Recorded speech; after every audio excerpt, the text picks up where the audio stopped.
To the Hague Talks, all about what makes climate action just. Amazing to see you all here today with us. I'm looking around here in the room. You all look formidable. Thank you so much for joining us today. My name is Zenk-Agyei. I'm a national news radio presenter, co-founder of an intergenerational network called 2100. But above all, I'm very delighted to be your moderator for this evening. And I don't say that just because you're all formidably here with us in the room. I also say that because we have a wonderful program ahead of us, about which I will share more with you in a second, but not before I also welcome our online audience. So to all those of you tuning in online, I would say hi, good morning, good afternoon, good evening from whichever part of the world that you're watching from. And thank you so much for tuning in with us live here from the Peace Palace in The Hague, where we have an entire evening filled with stories centered around the question, what makes climate action just? Now, I dare say that that question feels especially timely here in The Hague against the backdrop of the advisory opinion that the International Court of Justice has given on climate change. We are witnessing the growing recognition also that climate action is not just something about cutting emissions, about reaching targets, but that really, in essence, it's about human dignity, it's about justice, it's about peace, and also the protection of people both now and in the future. So against that backdrop, tonight we'll dive deeper into the question of what just climate action then really requires. What should that look like, and what do we need to take into account when we explore the quest to it? So, as some of you know, I'm actually curious, who is here at the Hague Talks for a very first time? Can I see hands in the room? That is a large portion. That is really good. And who is a frequent visitor? Who has been at the Hague Talks in the past? See, we have the veterans in the room as well, you folks. Our respected elders, I shall say. But this is amazing because the Hague Talks has always been and continues to be a platform where we really want to bring together change makers when it comes to peace and justice. We want to bring together creative thinkers, peace innovators. And that's a quest where we want that movement to grow, right? So for me, at least, I dare say that it's very formidable to see how many new people we also have joining us here today. Now, for that reason, I shall say thank you so much also for deciding to be here, because it is always a conscious decision to decide to, free your evening, travel over here, and be here together with this microcosm of a community that has decided that it is important enough, that it is so important that we underline the importance of a conversation like this, that we free up the time to be here. So thank you so much for that. Now, there's a lot for us to dive into tonight, this evening, so I won't keep you in suspense any longer, but I will say that we have two amazing hosts to properly kick off this day and give us a warm welcome suitable for an evening like this. And I would just like to start with the very first one for today, because our first host for today is the Alderman for the Energy Transition, Mobility and Raw Materials of the Municipality of The Hague. I'd love to call him to the stage. May we have the biggest round of applause, everyone, for Arjen Kapteins. And Arjen, the stage is all yours. Thank you. Good evening, everyone. I'm delighted, I'm honored to be here and see so many people in front of me and also so many people online, I hope. It's an honor for me to speak on behalf of the municipality of The Hague, the international city of justice and peace. Today we are proud to stand at the forefront of climate justice. Climate change is threatening our world, yet we experience its consequences also locally. Climate challenges do not stop at the borders. They affect all our neighborhoods. They touch our daily lives. That's why action in cities and communities is needed. In The Hague, we are building a city that is both sustainable and just. We work with partners worldwide. We share knowledge and create solutions together. Climate justice is a central theme into The Hague's international strategy. We aim to create a fair and sustainable future for The Hague and for the world.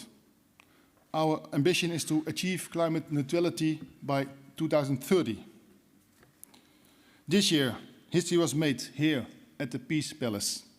In July, the International Court of Justice declared States must protect the climate for current and future generations.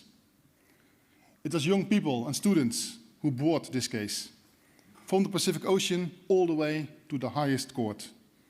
It was not just a legal milestone, it was a moral turning point. It confirmed what we in The Hague stand for. Climate justice is human rights justice. I believe The Hague is a right place to take the lead. More than 500 international organizations are based here. This is where climate action comes together, like nowhere else in the world. Through the Hague Climate Agreement, developed with more than 120 local partners, from schools and businesses to civil society organizations and residents, we set out our commitments on renewable energy, the circular economy, clean transport, and greening the city. This agreement shows our commitment, the commitment of our city. It shows that residents are involved. In 2024, The Hague became the first Dutch city to receive the EU, European Union Mission label for climate neutrality and smart cities. But we are not stopping there. Our next goal is to have a climate justice hub, an international community here in The Hague. This climate justice hub will bring together experts in law, diplomacy, development, security, humanitarian aid and youth movements.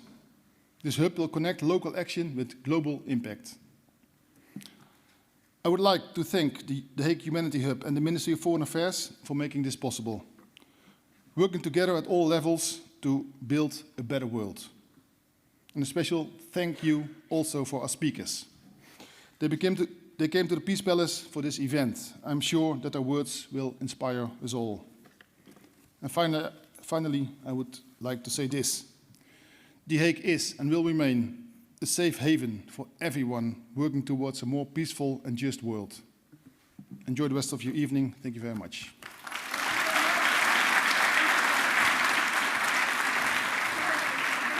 Applause indeed for Alderman Kapteins. Thank you so much. I would say no better place to have this event than here, right at the Peace Palace in The Hague then.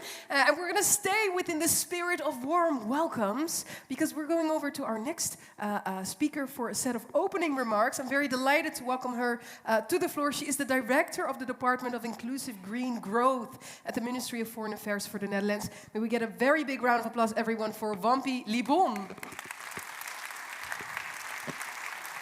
And then Wampie, the stage is also all yours. Warm welcome. Good evening, everyone. So on behalf of the Ministry of Foreign Affairs, I would like to warmly welcome you to this event.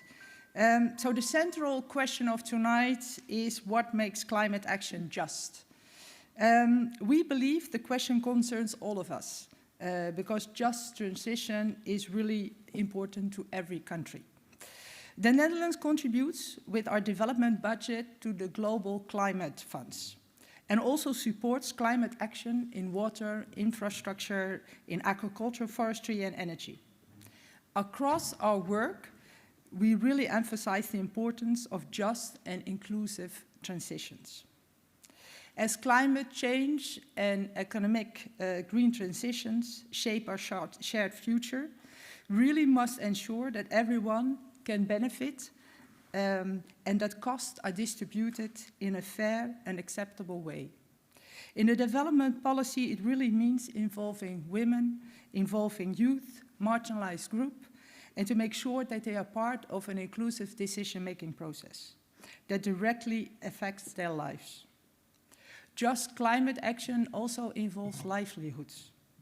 So workers in, for example, carbon-intensive industries like coal mining must not be left behind. For example, in South Africa, at a coal plant that is scheduled to close, the Netherlands supports program to provide alternative careers, for example, in horticulture and smart agriculture. So it's really important that we shape our future economies. And we really see that especially young people, have a big role to play. So globally, more than 50% of the population is consisted of people under the 30. And if you see in Africa, 60% of the population is under 25. Those voices are important, and they are really essential in also raising the awareness of the urgent crisis at hand.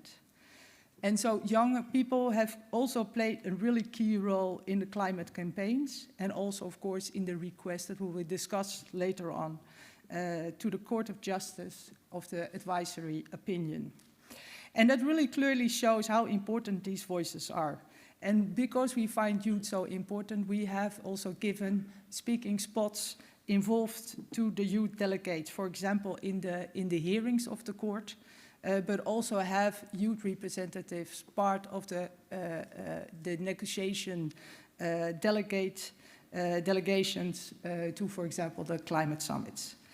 At home, we also are working on inclusiveness. So we have a just climate policy, which was at heart of the new national climate plan in the Netherlands. That climate plan is based on three goals. So first, of course, trying to limit our global warming to 1.5 degrees. Really crucial that we keep on working on that. Secondly, it's also about fairness principles that guide our policy choices and ensures that everybody can contribute. Thirdly, and essential, it's also about inclusiveness here too, because we can only decide what is fair with our people at the table, like also our elderman said, that in the city it's important to involve your citizens. So, and we had, as the Netherlands, you probably were aware the last weeks, we have our first national citizens assembly that came together and produced a report, and I think that's a really good approach. To conclude, really to getting back on track on the 1.5 degrees, it's really not easy. At the same time, we also see that we have to transform our systems, a system approach and transition reform on energy, on food, on finance. And we really see that it needs a whole of a society approach with all different stakeholders and all people that needs to be involved. And really through social dialogue, to a multi-stakeholder approach, really can make a difference. We can really make a difference and have a fair and inclusive climate action that really works for all. So that's why I'm really pleased that so many of you are there, that we have such a good and elegant moderator, because I really believe that we can all contribute to climate action. And we have a lot of aspiring people that will speak later on. And I think we all leave the room, hopefully, with all new ideas and how we can contribute to the much needed action. So thank you, and have a really interesting evening. Thank you so much. Thank you so much. Thanks. That is too kind, and I really appreciate it. Now, you mentioned the importance, Wampie, of bringing together people from different sectors, different walks of life perspectives. I'm sort of hoping that we have a good accumulation of that right here in the room. So before we dive into our first Hague talk, I don't want to do that before I get a bit more of an insight as to who is here in the room with us. In order to feel the sentiment in the room a little bit, I have a very easy and simple and straightforward game I want to do with all of you. It's very simple. In a little bit, I will have a statement that I will read out to you. If you agree with the statement, or if the statement applies to you, I'm going to ask you to stand up. If you disagree with the statement, you remain seated. Also, if anybody is less mobile, feel free to work with your hands, so by raising your hand or in whichever way works for you. But just a quick check, does everybody know what we are about to do? I see a lot of affirmative nods, that's good. Let's put that to the test. My first statement of the evening is, I understand the rules of this game. Show me. Okay, very good, very good. I see a lot of stretched legs and raised hands. That's really good. Okay, you get the drill. I'm happy to see. You may all sit down again. Amazing, because now I'm going to have my real content-driven statement for this evening. Oh, I see some scared faces even in the audience when I said my first real statement. Now, everybody's sharp, everybody's with me. My first statement for this evening is, I am optimistic about the level of justice and equity that we currently see in climate action. Oh, those are just some ominous laughs. Okay, take a second to think about that. If you're optimistic, you stand up. If you're not optimistic, you remain seated. But I will say one thing. Oftentimes people think if I'm sitting, it's a bit more... Can we get a big round of applause, everyone, for... It's very difficult to stand up as the only person in a room full of seated people. So, I'm going to make my way to you, and I'd love to ask you, first of all, who you are and what makes you optimistic. Good evening. My name is Tamsir Shala. I'm part of the World Youth for Climate Justice, an organization that co-champions the advisory opinion at the International Court of Justice. So that's really what boils my optimism, because it is a group of young people that brought up this historic ICJ advisory opinion to the court, which was like, for us, it was definitely something that we should be proud of as young people. That's why I'm optimistic about the future. I love that so much. Thank you. And congratulations once again on getting the advisory opinion. I mean, indeed, you reap the optimism through your own actions. So that's, I would say, active hope, right? It's not just that you say, oh, I'm optimistic and I'm going to let it be, but I'm optimistic because I'm working hard and because I'm trying to get some things done. The funny thing is, everybody that remains seated thinks that they are safe from the microphone because sitting is a passive thing. But I love to hear from people that are still sitting. Hi. Hi. You are not as optimistic, I reckon, because you're sitting. I'm generally very optimistic. Right. But I think just realistically, I think there's a lot that needs to be done still. Right. Because when I mean it's understandable, right? We have a room full of people, almost a room full of people sitting. But what would you say is the biggest thing that we are missing right now when it comes to applying a bigger justice lens on the climate crisis, if you will? I think you were talking about youth and other groups, and I think it's important that everyone is involved. And I think it's nice to see that energy now, but we can do more and involve everyone. I like that. So you say one of the biggest steps is decision-making processes to be more inclusive? Absolutely. Okay, I like that. I can get behind it. Okay, thank you so much for sharing. Now, we move on to our next statement because I want to hear a little bit more because we're going to have a couple of talks today and we're going to dive into this deeper. But as you know, the Hague Talks is a platform to really bring together, innovators, peace thinkers when it comes to peace and justice. And tonight in particular, when we're zooming in on the climate crisis, I want to see who agrees with the following statement, which is current climate action often lacks a peace and security perspective. So does current climate action lack a security perspective, a peace perspective? Ooh, this one's a bit more divided. I shall say freeze right now. If you're standing, remain standing. If you're sitting, remain seated. Otherwise, you're going to get peer pressure. People are going to be like, oh, wait, now everyone's standing up. Let me see. Okay. Oh, there's somebody who's avoiding eye contact, which is the worst thing to do. Hi, you're still seated. Yes. I'm looking forward to proving me wrong, which probably is very much something that can happen here. Right. I don't think I know enough. Okay, but that's also a fair answer, right? I mean, I think that's super. And we're going to hear more about it tonight in a couple of the talks for sure. So maybe I just get back to you at the end and just see if you've been proven wrong or right. I mean, in an ideal world, you wouldn't have to be proven right, but you'd be right by sitting. But I get that. I'm just going to go to your front neighbor because you're standing. Yes. Hi. Hello. Can I ask you who you are and why you feel that a security lens is currently missing in climate action? Karine de Meijer, founder of the Hurry Up Group, which is a global climate accelerator. Some of the activists are in the audience here. Diana Eccleston is one of them, who works for the Humanity Hub. So I think, unfortunately, I always feel that security is not included in any of the climate negotiations or any of the climate talks. Yeah. It's like as if it's like an added on or something, whereas I think it should be integrated. I love that. Yeah, it's seen as a nice to have, is what you're saying, instead of an essential, fundamental part of it. Yes. Okay, that's a really clear one. Okay, I can say I also see more people popping up as we proceed along. I shall say, give yourselves a very big round of applause, everyone. And I would say,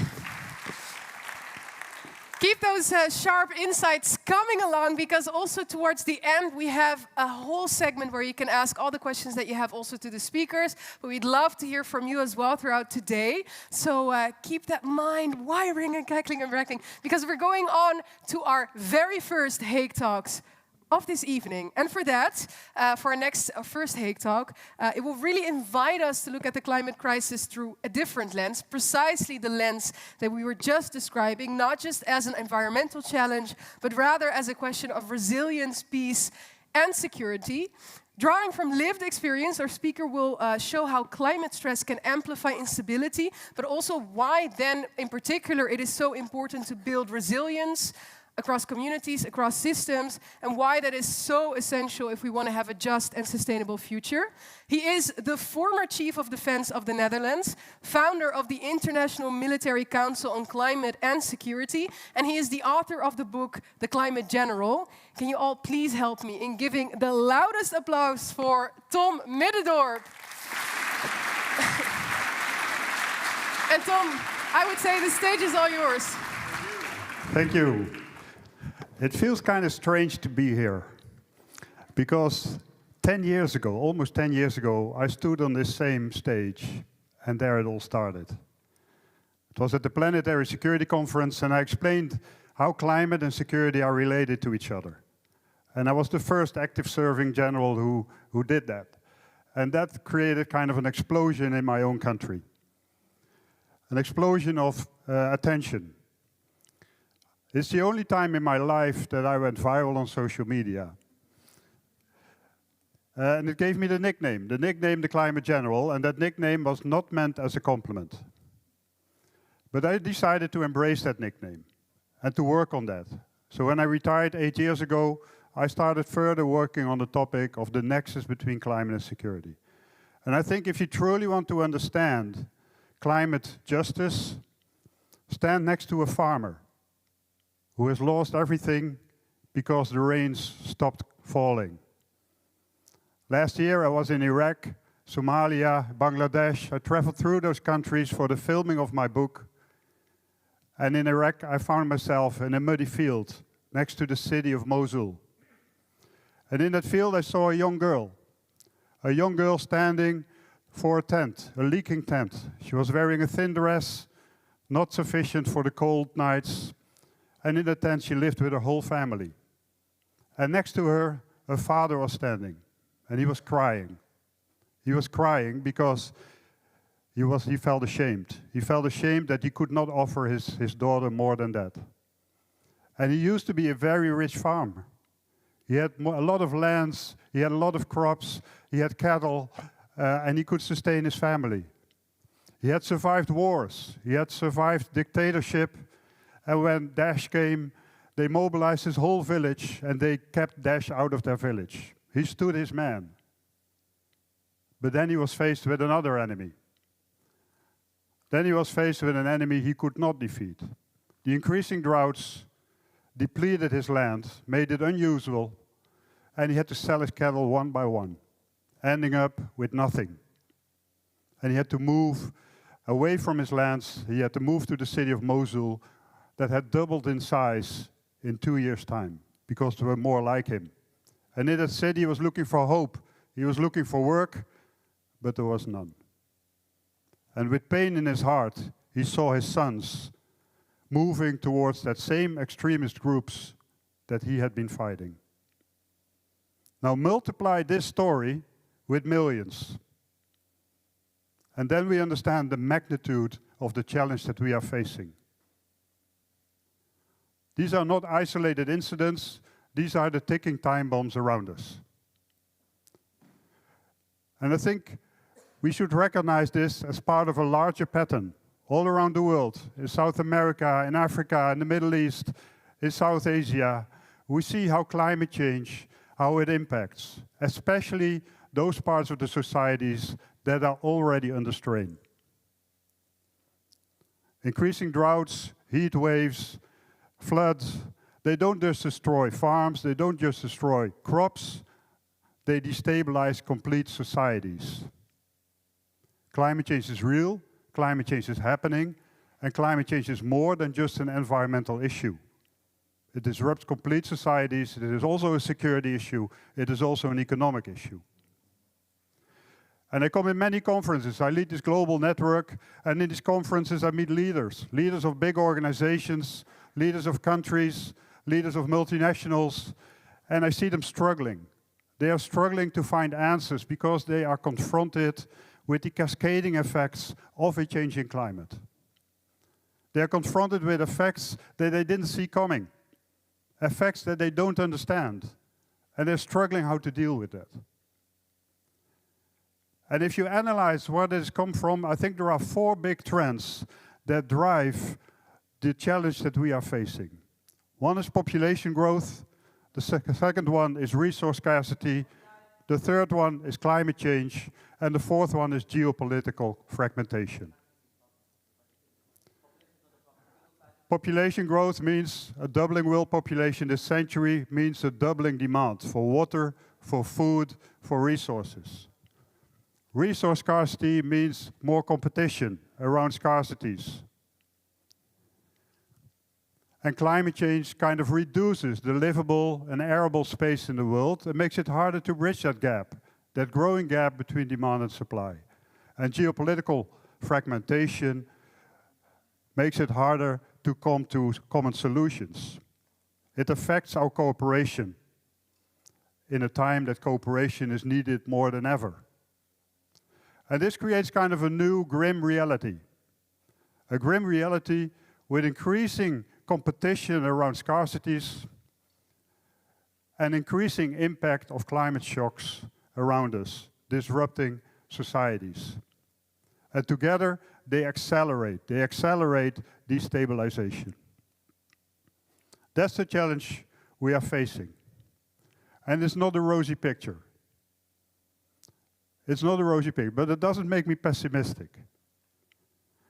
I think there are 2 buttons to push that I've learned. One is urgency, and the other one is opportunity. And we need to work on both ends to make this work.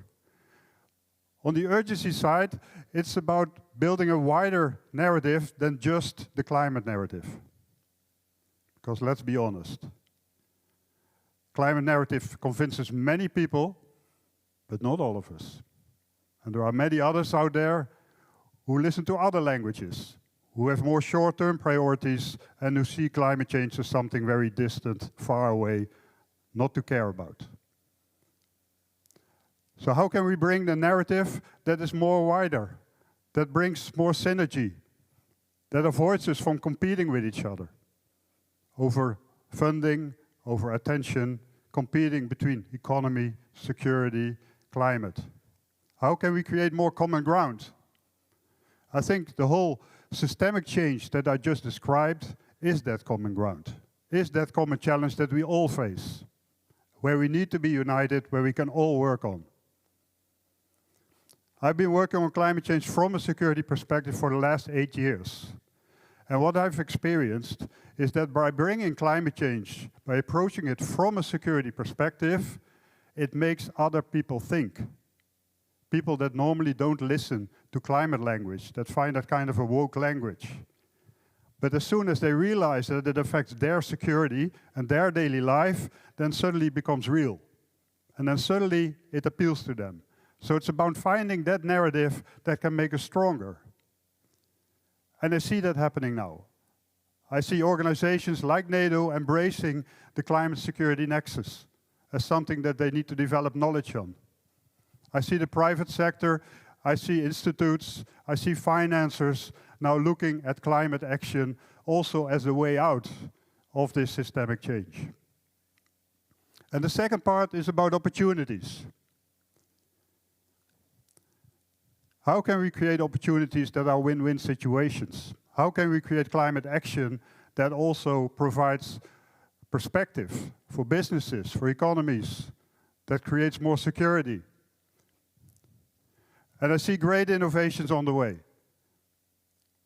I've been here in the Netherlands, I visited companies that produce solar panels that are fully recyclable, that make us more or less independent from the rare resources supply from other regions.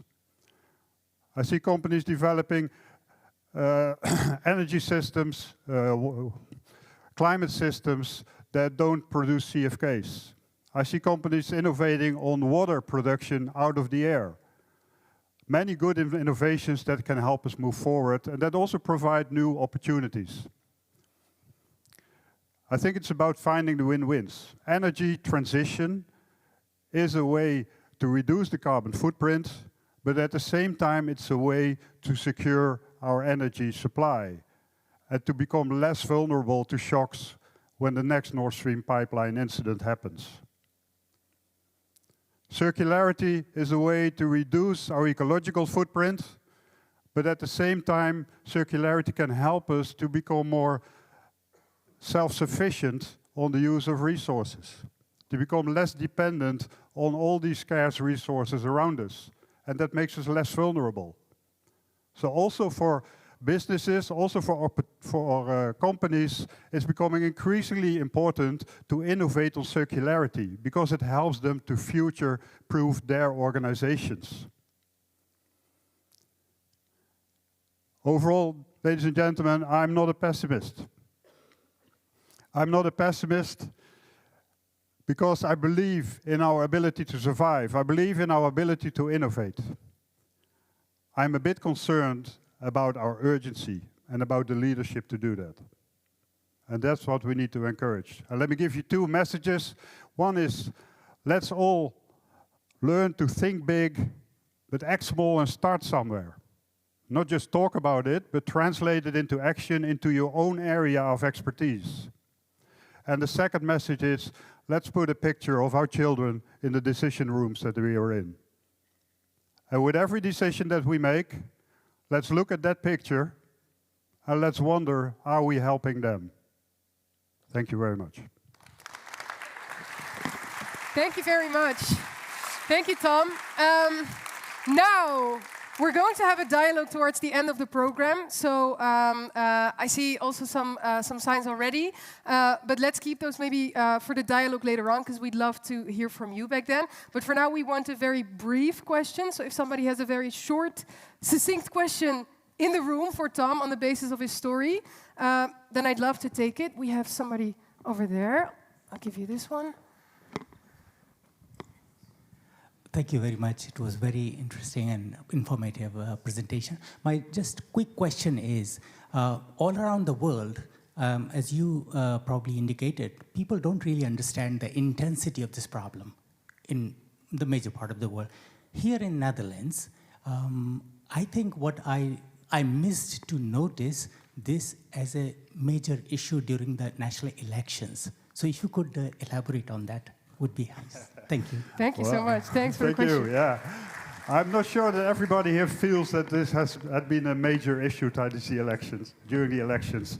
But it does have attention on certain aspects of climate change. We have been facing rising seas for centuries. It's part of our life. It's in our genes to adapt. So that part of climate action is no problem here. We put billions of euros into defending our coastal lines against flooding. But the other parts of climate change and how that affects societies around us, how that destabilizes countries, how that disrupts things around us has less attention because it's more far away. How it hits fragile countries around us is something more distant. So we still have some educational work to do here as well. Okay, thank you so much.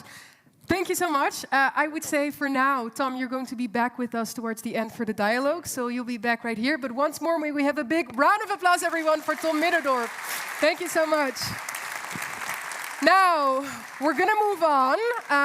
you've all been listening intently to Tom's talk, but there's been one person in particular who has not just listened intently, but who is also going to be responding very intently in a very creative manner. We have him in our midst. He is a violinist and climate composer, and in response to Tom's talk, he will improvise a piece that is a response to whatever the Hague talk that we just heard made resonate within him. I would love to call him to the stage, so may we have a big round of applause, everyone, for Tim Kliphuis. And Tim, stage is all yours.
Tim, that was wonderful, but just to be brief, what did we just hear you play?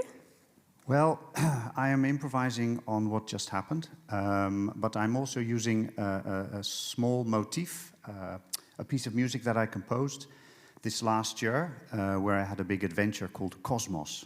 Okay, and can you tell us more about that? What is Cosmos exactly? Yeah, Cosmos was my attempt at, as a person, really feeling, especially very intently in the COVID crisis, where I was naively hoping that people would start, given this gift of nothing, that they would start looking at the future and redesigning how we think about our travel and about our food and all that. It didn't happen. Of course, I am a naive artist. And my reaction actually was, I have to do things with my work. So I decided to start writing music. That's when people started calling me a climate composer. I felt very alone, but gradually more and more composers are actually doing this, thinking about these issues. But last year I thought, well, I can come with my own ideas, but why don't I go to the scientists who actually know what's going on? So I was very lucky to have 5 very big scientists in Holland. One of them, Robert Dijkgraaf, you might know that name, who gave their time to talk to me. I wrote music for them. Oh, wow. And this is a piece, actually, this motif that I played was dedicated to Ingrid Robijns. She's a professor who wrote a book called Limitarism, and she's looking at the division of wealth in the world. And that's just to be quick, because by the way, I love how you said the gift of nothing. So that it is a gift to sort of like have the space to, you know, let a reconstructing of systems and ideas about that sort of like evolve. But how do conversations that you then have with scientists, with all these people, translate themselves to music? I mean, for me, who's not very musically gifted, shall I say, that sounded like a very difficult process. Maybe somewhere, but if you like music, you're musically gifted. Then I'm okay. True. But I mean that. I think for me, the story that somebody tells me, or their personality, the essence of who they are, or what their passion is for their work, gives me a very, very simple idea. And actually, I found as a composer that it really made my work a lot easier. I had very clear, quick ideas of how to write. So actually, that project went quite fast. Sort of by itself. I love that. I love to hear that. They wrote themselves. And Tim, what is your next project? Like, what can we sort of expect to see? Well, I found very interesting to see what just happened now. We had our first speaker, and we had a reaction from the audience already immediately. And what I learned this last year was that the scientists have shown us the way. They know, they gave us the knowledge. they also gave us the tools to combat the changes that we need to make, or to combat climate change. They've given us all the answers, and yet we don't do anything. And so my next wish for me to find out is why, and can I do a tiny little thing to combat that? And so I've decided to try and look up people on both sides of the discussion, and I'm not sure yet who exactly, but farmers and whom I used to call activists are very against each other. They feel very against, but they're all people. They have the same wishes for their children and grandchildren. They have the same wish to have a livable planet. So I think to somehow find common ground and get these people closer. And so in that way, my improvisation was also looking forward a little bit to what happened here, which is two people who are totally not in agreement, but I'm pretty sure afterwards they'll be talking together and trying to find common ground. Yeah.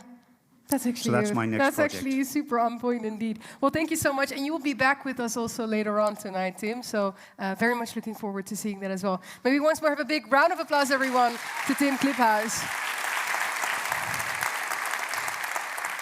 Now, indeed, we're moving over to our next Hague Talks. Again, I shall say to everyone, I can imagine we're touching upon topics that really touch at the core, right? About topics that relate to human dignity, to things that we all care about. So it's good to see that we're all passionate about things. There is legitimate separate time to have a conversation about that. So I will ask from each one of you to at least respect the time that the speakers are on stage and doing their talks, to let them do that. Because if we can go through that uninterrupted, then towards the end, we have more space also to have a proper dialogue and conversation with each other about it, which is precisely what we want. But let's then do it in a space where there's actual room to have it. So with that being said, I shall say let's go to our second Hague Talk of the evening.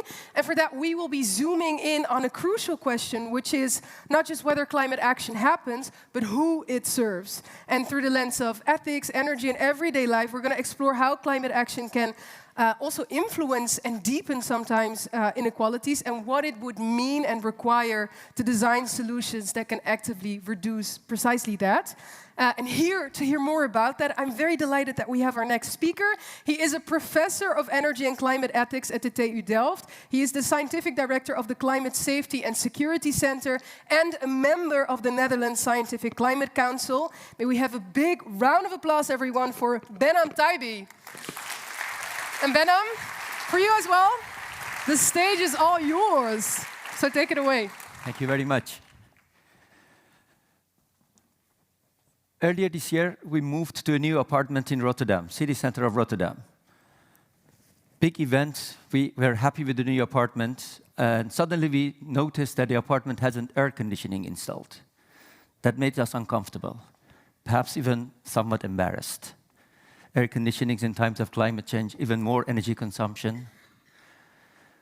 A couple of weeks later, when two separate heat waves struck Netherlands, we had to sort of overcome that embarrassment. Because no matter how hard we tried, close all the windows, close all the doors, add the curtains, add an extra level of shade, the heat kept coming in and refused to leave the apartment. At nights, we had the temperatures inside the apartment that were 10 degrees warmer than outside. The air conditioning was simply inevitable. But what does that exactly mean? That made me ponder as a climate ethicist. What does it mean that an air conditioning is inevitable in a country like the Netherlands? And what does that mean in terms of equalities and inequalities, perhaps, in a society? As a house owner, you have the liberty of changing your living environment, perhaps with somewhat embarrassment, turning on the AC every now and then. But that does not go for every single household, because you might not be an owner. As a renter, you have a lot less ability, or you might not be able to afford it. So it's not going to be a solution to provide every household with an air conditioning. When you think about climate change, Rotterdam is perhaps not the first place you think of. I did a Google search and looked at the first 3 images that came up. Deserted land in Central Africa, glaciers, and polar bears are actually the first 3 matches. And I thought maybe that has been affecting our perception of what the problem is, where it is happening, and how we should deal with it. the mere understanding that climate change is also happening at our doorstep, even inside our own apartments, that has been lacking perhaps in a societies like ours. And perhaps this perception has triggered or caused some of the climate inaction we have seen throughout the past couple of years. Last week, the Netherlands Meteorological Institute, in Dutch, the KNMI, published a report that they called an extreme weather event, or an extreme report, I apologize. So the report is warning us of extreme weather event in the Netherlands. Because of the climate change, the weather events are occurring more often. They are becoming less predictable and happening more frequently.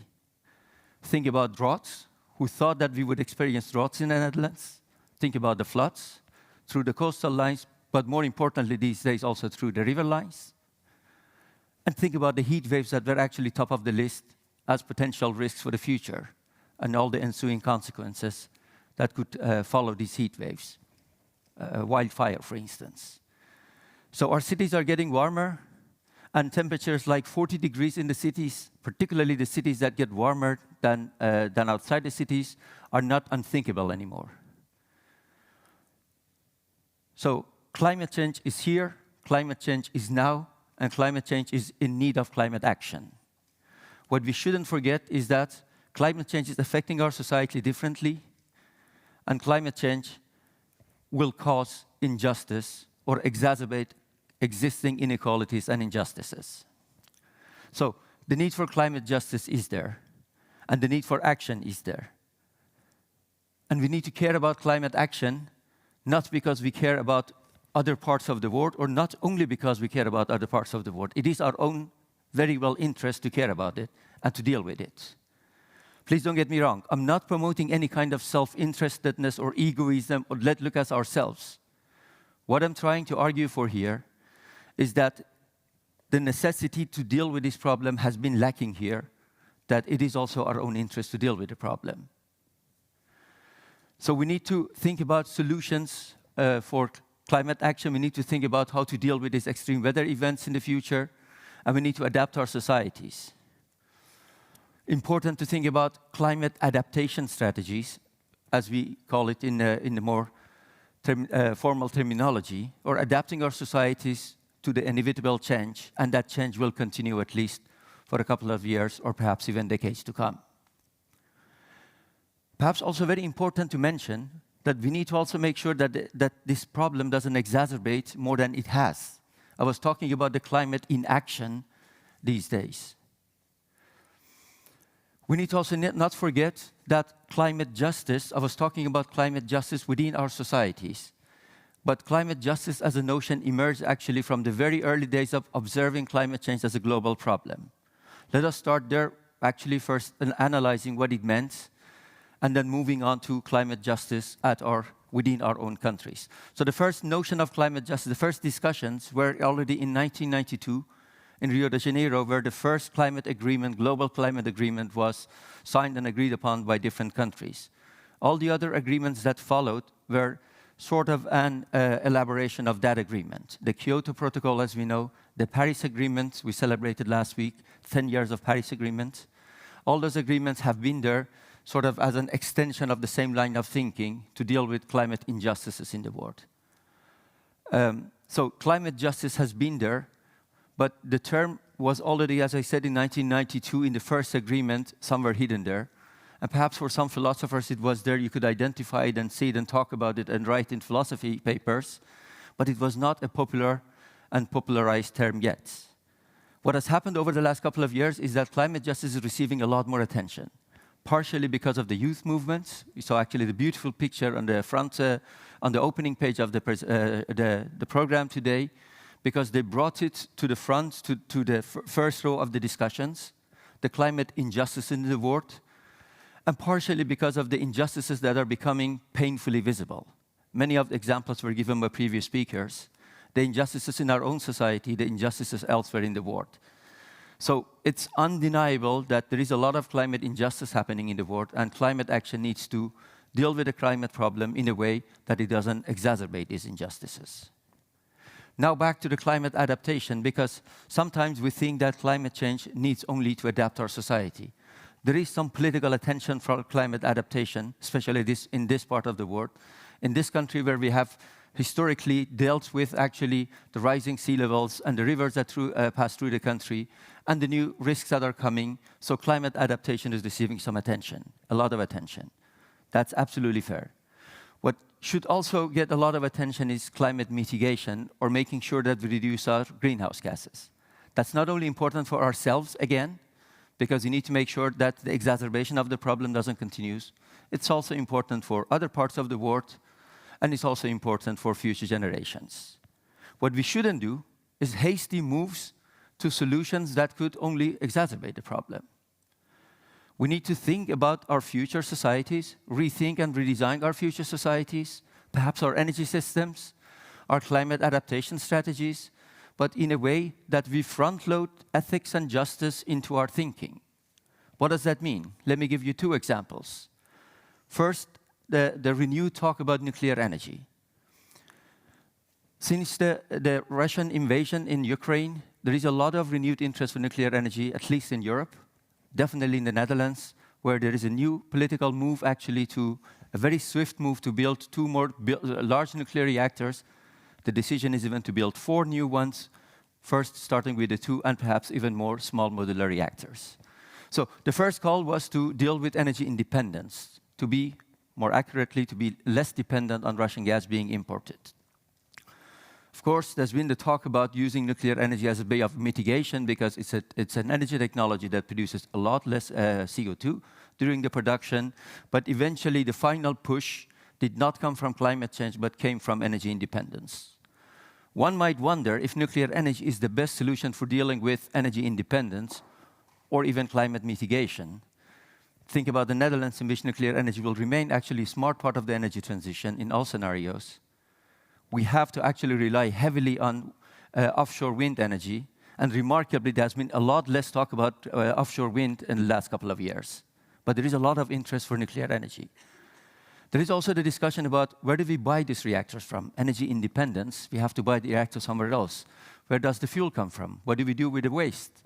And how do we deal with intergenerational issues? Because it's waste that remains radiotoxic for a very long period of time. So these are the underappreciated, sometimes even unasked questions in the debate. The second example I want to give is climate engineering, also referred to as geoengineering. Our societies are getting warmer, our cities are getting warmer, and there might be moments that we have to actually artificially, somewhat at a larger scale, cool down our cities. A solution that has been proposed is climate engineering, or trying to cool down the Earth or parts of the Earth, and there are different methods proposed for that. This technology, very controversial, has not been applied yet, but might be something that we might need sometime in the future. Yet there is a lot of political controversy about it, and there is a lot of also public controversy about it, because there is a lot we don't know yet. And when you start applying it, it might lead to unanticipated consequences elsewhere at some time in the future. So understandably, there is a lot of political tension and political controversy about it. Yet one might think that there might come another political push, as it came with the nuclear energy, in which the societies might choose to apply such technologies. So it's better to understand the consequences and to front-load and thinking about what kind of technology, because it's not only one type. As with nuclear energy, there is a lot of different possibilities that you might consider. Some you might actually not want to consider in the future. So that thinking is, again, somewhat lacking in the political debate. So what makes climate action just? In conclusion, what makes climate action just is that we not only think about the fact that things not change, but we also front-load our thinking about ethics in those changes. That we think about the ethical consequences of our action, that we propose solutions that on the one side do not exacerbate inequalities and injustices, or even better, to contribute to removing some of those inequalities. Thank you for your attention. Thank you so much. A big round of applause indeed for Behnam. I'm very curious, is there a short question that we have in the room for Behnam at this point? I'm looking around. I see a hand rising. I'm going to get to you for the dialogue either way. I see a hand over there as well. Is it okay if I take that one? I work for Greenpeace, and nuclear energy was never green, so I'm just very confused about how we climate crisis where the damages of those reactors and the production of those energies are not sustainable because, again, it's the global majority countries with uranium deposits that are going to be affected. So okay. So just for the online audience, so that they can hear, the question is about nuclear energy and whether it can really be considered green, as you named it, Behnam, in your talk. I'm not sure if I called nuclear energy green in any part of my talk, frankly. If anything, I was criticizing the swift shift to nuclear energy. I do think that there are scenarios in which nuclear energy might be needed in a country like the Netherlands. I'm also not dismissing it altogether. But I do think that there are indeed very important considerations with respect to the waste, as I just mentioned, with respect to the safety of the reactors, with respect to where the fuel comes from, the international dependence that it brings. So I do have some questions as an ethicist. Yeah, but indeed, you're just naming it as an option for the country here. I'm just questioning the fact that the swift move to nuclear energy is not going to solve the climate problem. Yeah. So the climate mitigation, if you assume that energy transition is going to rely very heavily on offshore energy, wind energy, and we are not talking about that at this moment, there is a lot of focus politically on nuclear energy because there is a political majority to move forward, and that we think that that is how we deal with the climate problem. I think that's where we go wrong. Yeah, that's a clear one. I hope it answered the question also. I'm going to thank you for now, Behnam, because we're going to have you back with us later on for the dialogue as well. But not before I ask for one more big round of applause, everyone, for Behnam Taebi. Thank you so much for sharing. Now, we're going to move over to our third Hague talk for this evening, which is True Stories of Resistance, and specifically those of Colombian coffee farmers. We'll hear how people navigate a climate that feels increasingly unstable, but also how moments of courage and collective action can emerge even in the midst of crises as those. To hear more about that, let's welcome our next speaker to the stage. She is a Colombian politician and environmentalist. She's the former Colombian Minister of Environment and President of COP16, where she presided over the conference promoting a global fossil fuel non-proliferation treaty. Let's give her a big round of applause, everyone. Here is Susana Muhamad. Susana, the stage is all yours. Thank you very much.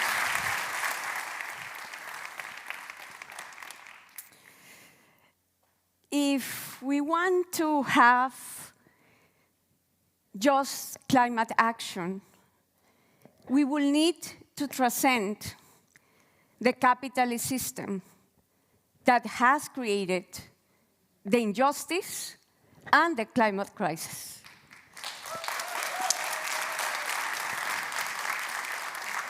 It is the systemic exploitation of people and nature that has created this imbalance of life on Earth that took 4,500 million years to reach by evolution of nature.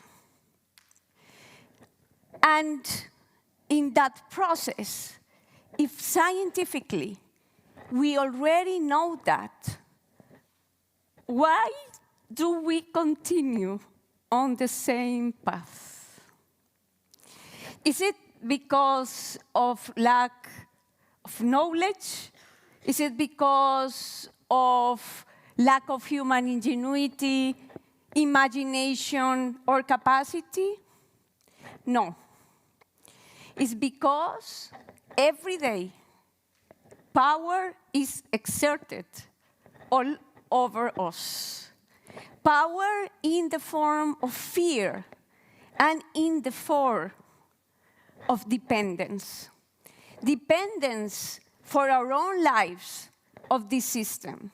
Fear of violence, fear of impoverishment. But actually, also because of faith. Faith that supposedly, if development happens everywhere in the world, the younger generations, by working hard, will be able to have a better life than the past generations.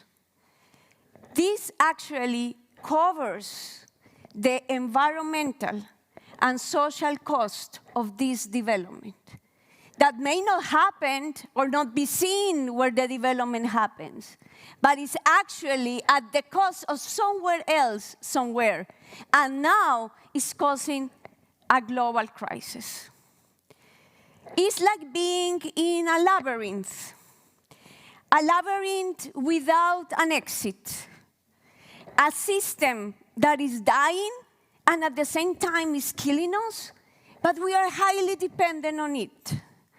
And at the same time, a process that, as Slovenian philosopher Zizek mentioned, seems to take us, that is even easier to imagine for us, the end of humanity or even of civilization, like the catastrophe, than the end of capitalism.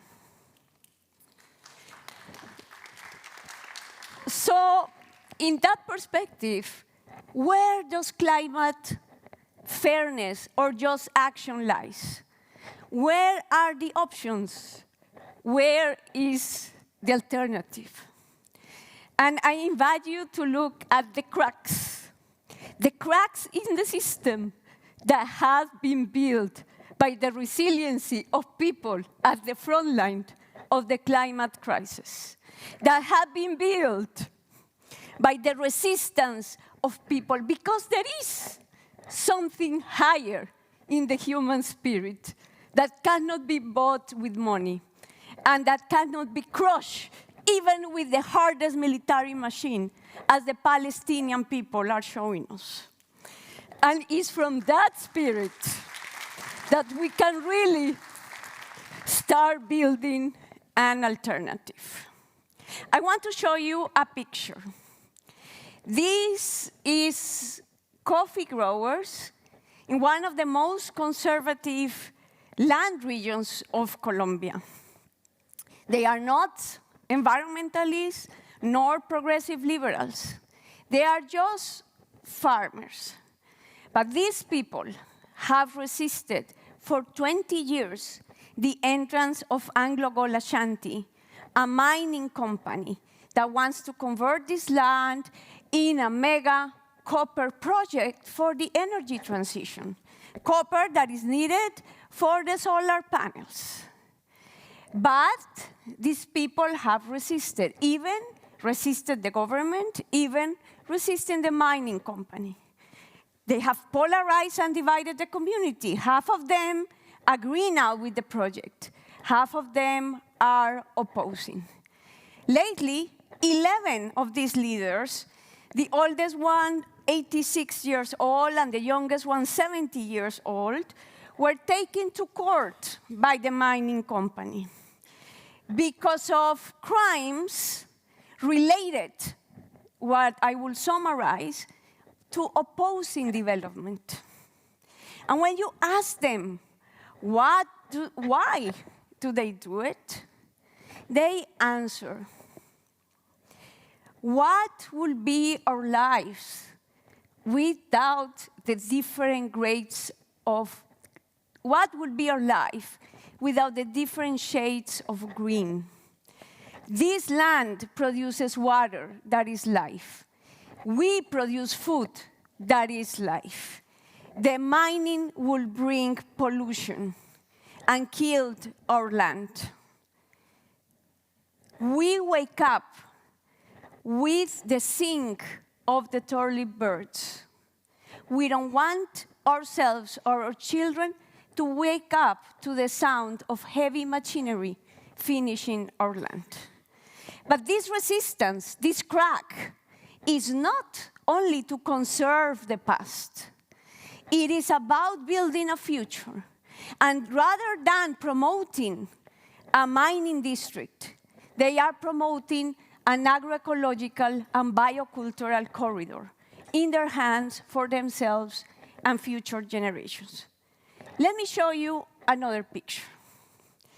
This is the picture of the last climate talks. This picture shows governments afraid of their own people. This picture shows a military response to the indigenous peoples of the Amazon that traveled through 25 days through the forest to come to the climate COPs and could not enter the dialogues. Is this going to be the picture of the 21st century? It's going to be power, fossil fuel capital, and governments using military power against the people that resist development? Or should we create a society where we listen to those that may have the knowledge and the power, in this case, for example, to sustain one of the pillars to sustain the climate in the planet, which is the Amazon? So what is climate action that is just? It is action where actually we become humble and remember the power of nature to take back control of the planet, where we can imagine a life that rather than systematically polluting and destroying the living, can systematically reproduce and generate a force of the living. Climate action is just when we listen to the people at the front line of the consequences, not as a matter of consultation, but as a matter of decision, because they are already creating the resiliency to survive in a planet we will not recognize in this century, not in the future, for the generations that were already born in the 21st century. Climate action is just like when the International Court of Justice is able to take an advisory ruling where actually it erases all the excuses of governments for not taking action and brings forward the need to take responsibility, where fossil fuel capital cannot be stronger than the good, the public good, and the future of the generations that are already here with us. Climate action is just when we can imagine, propose with energy, with vigor, different models, economic, social, imagine outside the work, outside development, outside this logic of economic growth. And we can put them forward with courage. And we can imagine that our lives can be in sync with the limits of the planet. Climate action is just if we are able to face the labyrinth, its contradictions, our own contradictions. And if we are also able, with our open hearts, to see the cracks in the systems, because there is millions already taking action. There is millions taking action in which they are working in reconciling this opposition between development and life, where actually they are putting at the center human dignity in its connection with the miracle of life, life that has given to us like a gift, and that humbly we should return with more life and not death. We can, and we are able, all of us, to take every day, with our political decisions, with our daily actions, just climate action.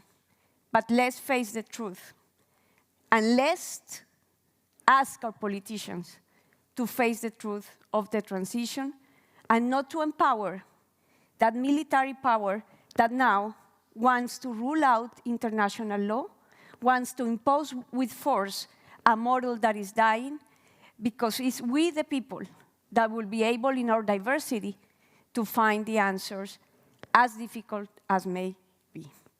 Thank you very much. Thank you so much. Susana, can I steal you for a second more? Thank you so much. I practiced very well. Indeed, no. I think a very well-deserved applause.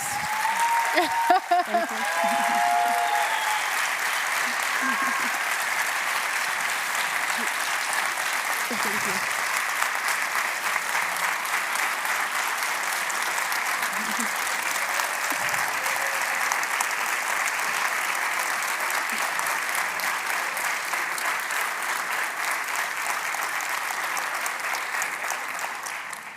Thank you so much. I mean, this says so much, right? It really, really, really, really, really resonated and struck something also in the room. So I want to thank you so much for sharing all of that. And I want to turn to all of you because I can imagine that surely there must be some questions for Susana that we have in the room or somebody that wants to pose a quick question to her. So I'm just looking around. Yes. Can we get a microphone right here?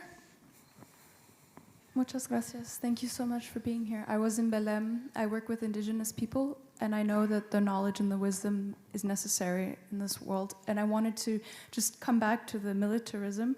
How do you think we can mainstream the narrative of militarism in climate action? Because so often in these negotiations, and we do not talk about the emissions and the impact of militarism and war in our society. And I think it's really relevant to confront that now. And I really want to hear your thoughts on that. Yeah, thank you. Good question. Thanks.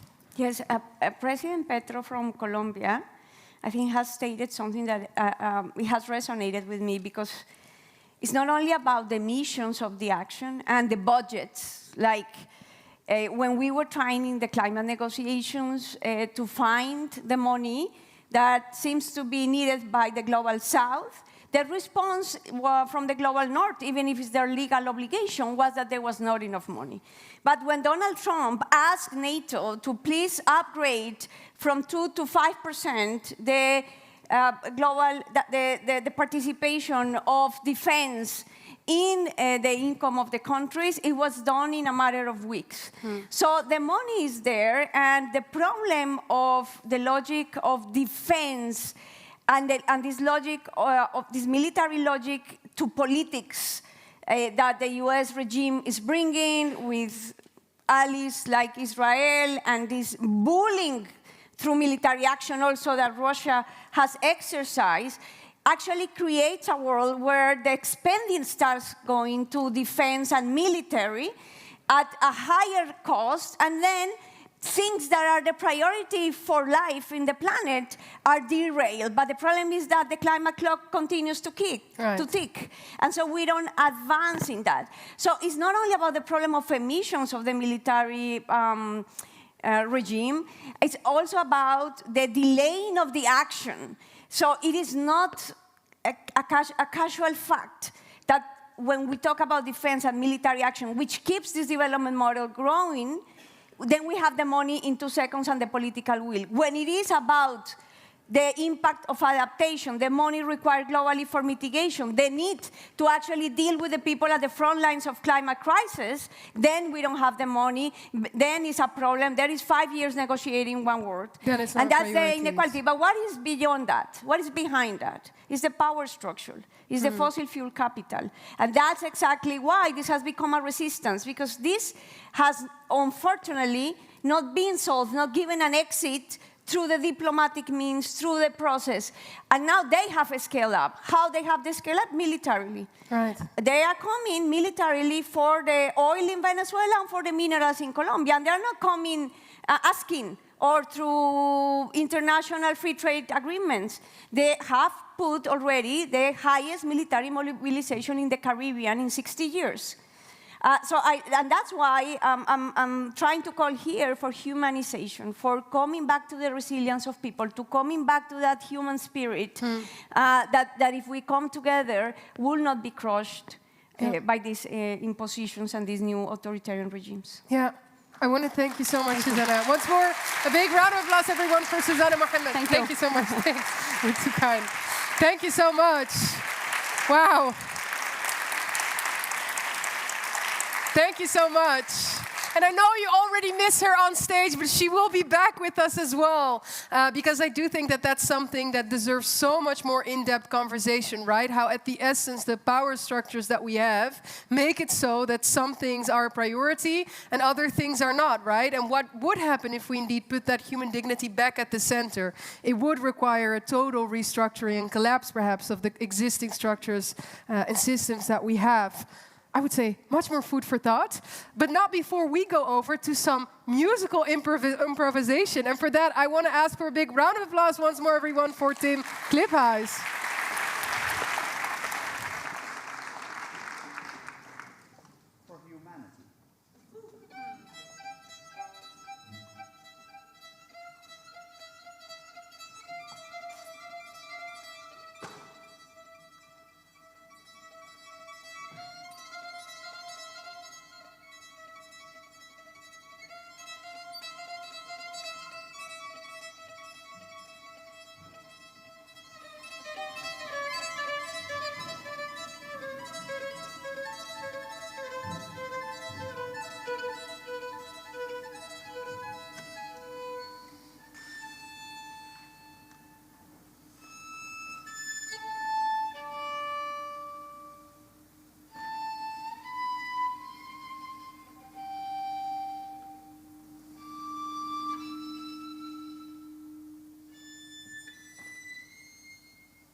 Thank you so much.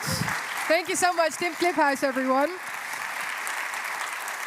Okay, we are moving on to what is already the fourth Hague Talk of this evening. And now for this next Hague Talk, we will explore how the climate crisis works from the inside out, because our next speaker will talk more and reflect more on disconnection from ourselves, from each other, from nature, and what the implications are of when that happens, and why restoring those connections are so crucial if we want to have climate action that is both just and resilient. And to share her insights with us on this special evening altogether, I'm very delighted that she's with us. She is an actress, filmmaker, a social entrepreneur who founded impact film platform Symmetry, and she inspires audiences also as a speaker with her perspectives on sustainable impact, on female leadership, and a more equitable future. I would love to welcome her to the stage, so please everyone give it up for our next speaker. Here is Hannah Verboom. And Hannah, take it away. Thank you. Thank you, Hajar. Wow, I'm very humbled actually to stand on this stage, especially after your talk, Susana. Thank you so much. I'm just a filmmaker. I'm not a climate activist. But I do believe that the work that we're doing and the work that we have to do starts with the stories that we are telling, as we actually just experienced. And if we want to protect the world around us, if we want to protect the environment around us, we actually have to go and have the bravery to go deep within. So let me tell you a little bit about my story. I grew up in a very little village in rural Kenya, East Africa. My father was an agriculturalist, my mom was a nurse, and I grew up witnessing from very closely the spirit of Ubuntu, the spirit of interdependence.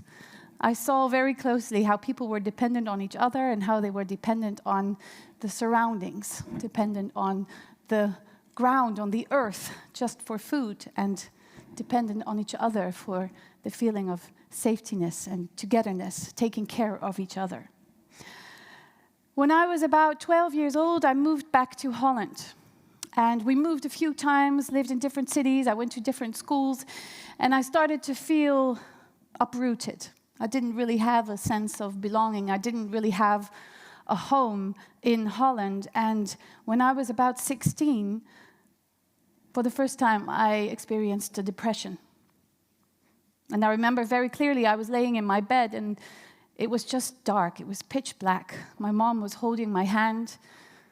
And I remember that I couldn't speak. It was just darkness. And after a few days, the darkness kind of evaporated, and it was as if the lights were turned back on, and life came back. But after a few years, when I was 19, I had a psychosis. And a year later, I had another psychosis. And when I was 21, I got a diagnosis, bipolar. And my life was upside down.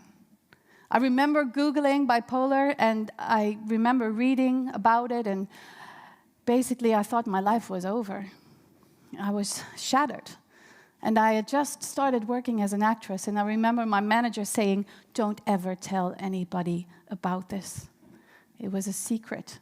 It was a part of me that I was supposed to just put away in the shadows, not showing anybody, not telling anybody about it, feeling shame. But luckily, I was able to adapt. I had learned that from moving all the time. I was like a chameleon. If I would talk to you, then within 5 minutes, I could probably talk just like you, and I would know pretty much how to act and how to wear. And this was my form of survival. My survival instinct was adaptation. And actually, that really helped me to become an actress. So when I was 19, I joined a theater group, and this survival mechanism actually became a great tool to act and to bring different characters in life and to observe and to kind of, mimic them or bring them into life, as I said. And I was able to act in films and theater, and I was very lucky. And that way I was able to build up a career in which acting and showing you that great side of myself, not the shadow side, of course, made me survive and made me feel comfortable about myself, despite the shadow side. But of course, it was a double life, because at the one time, I was dealing with the depressions in the shadow, and the other time, I was shining on the stage, and nobody knew about that. Now, fast forward to when I was about 39, 4 years ago, I became a mom. I became a mom, and that changed everything, because I realized that I was not accepting everything who I am. I was not sharing everything who I am. I was keeping something in the shadow, desperately seeking to be accepted for that part of myself. And as a documentary maker, I just started Synergy, a film platform, and I was telling everybody, you need to tell your story, but I was not telling mine.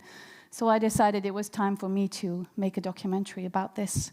And I did, and it was the most scary thing that I did in my life. But I did it, and the next day, my inbox started filling up with thousands and thousands of messages, thousands of stories from people all over Holland telling me their story, saying, I dealt with this, I dealt with that. I share your story. I share your story. And for the first time in my life, I felt like I was not alone. For the first time in my life, I started to understand that 48% of Holland is dealing with mental health issues. More than 48% of Holland gets a diagnosis in their life. And as you probably are very aware, under youth, it's more. It's like more than 50%. And 5 people every day quit. They quit this life. Now you might wonder, why am I telling you this story? I'm telling you this story because the mental health crisis is not that different from the climate crisis. Both of them are a disconnection crisis. It's not humanity versus nature. No, we are one, and we are both dealing with this massive, massive connection crisis. One is disconnected from itself and from the other, and on the other hand, we're disconnected from our environment. And it's not just that. I mean, we are facing addiction. We as a Western society, Western civilization, especially, as Susana just said, we are dealing with an addiction to growth, and an addiction to consumerism. And you know what we do with addicted people? Do we tell them, just stop drinking, or just stop taking drugs, or just stop buying clothes, or stop growing? No, it doesn't work. It doesn't work. If you want to deal with addiction, and I've learned this, if you want to deal with addiction, you need to go to the pain that is under that addiction. And as a society, we are dealing with a collective pain that is behind our addictions. But how do we deal with that pain? And what is that pain? That pain is not very different than the pain that I was feeling when I was a 16-year-old girl. It's the pain of not belonging. It's the pain of feeling disconnected. It's the pain of this individualism, which we made so very important. And actually, it's destroying us. And these companies, the multi-million-dollar companies, are just keeping us addicted. Because they're feeding us stuff that makes us feel like we're connected. But actually, it's pushing us forward and further from connection. And it is distracting us from the main thing that we should focus on, from the main thing that is important, human dignity. And don't even get me started about the media. I mean, I work in media, but media is horrible because the whole business model of media is anxiety. You know how these companies, media companies, make money? By you clicking on all the horrible things that you are being fed. Their business model is anxiety, and they are pushing us forward further and further and further apart. So how do we deal with this? How do we deal with all this disconnection, with this disconnection crisis? And yes, of course, it's connection. Of course, we need to get connected, but how? And this is where I think stories come into place. Because stories build bridges build bridges in the gaps that we face as a society. We need stories, but it's not just that. We need vulnerability. Because the story that I just shared with you will make you feel safe to share your story with me. And we all have a story to share. So we need stories and we need vulnerability. And that's why I'm so passionate about documentaries. You know, Reuters news report actually said that documentaries are most influential, more than news, more than influencers. I am passionate about documentaries because they give us the space to be nuanced, to be vulnerable, and to tell a story that can bridge gaps. And eventually, these stories are the ones that connect us. And we've been doing that with Synergy, with the Tomorrow Festival, connecting filmmakers and impact makers like yourself, and using these stories to further change, to bring together, to also focus in on hope. And hope, not just hope, active hope. Because hope without action is just an empty word. And action without hope will never, never prevail. So this is what we have to do. And you know, we had a survey at the beginning of our festival. Everybody could put in their number of how they felt, how hopeful they felt at the beginning of the festival. And people put in a 4.6. At the end of the festival, after watching all these stories and listening to all these speakers, a 7.4. So it works.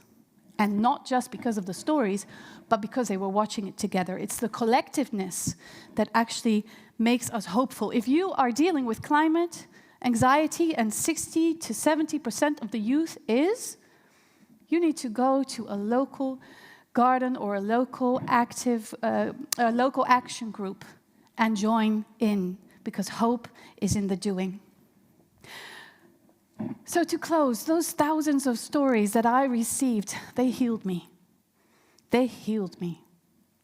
And now I'm standing before you. I'm not dealing with depressions or manic episodes. I've been healed. And the stories and feeling connected, feeling like I was not the only one, was a game changer. So as you go home, I want to ask you to think about that one story that you carry deep within. That story that makes you you. That story that when you share it with your environment or with your action group or with your colleagues, that it will help you connect even more.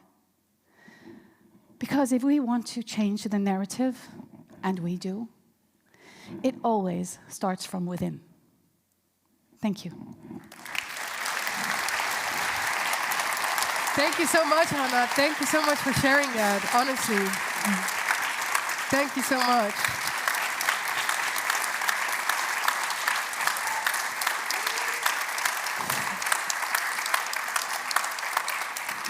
And indeed, a well-deserved applause. I love how you said that the courage to be vulnerable is a contagious thing, in essence, right? Mm-hmm. So thank you so much for being that here on this stage. I just want to turn to the room. Is there a question for Hannah at this point? Take a second to think. If not, that's like the best, because then I can ask all my questions. So maybe I do that, because I was curious, Hannah, what do you think? I love how you said, the thing with addiction is you don't just tell somebody to stop doing what they're doing or to get over it. You sort of need to address the root pain of it. And you say there's this collective pain that we as a society have, that unless we really face that eye to eye, we won't be able to, cure all the symptoms that we see emerging in a planet that we're exploiting, and so many things that we see ongoing. What do you think is needed for us to be courageous enough as a collective in order to face that collective pain? I really do think that the opening up as individuals and also just coming to that place of vulnerability, that helps us connect, and then from there we can move. Right.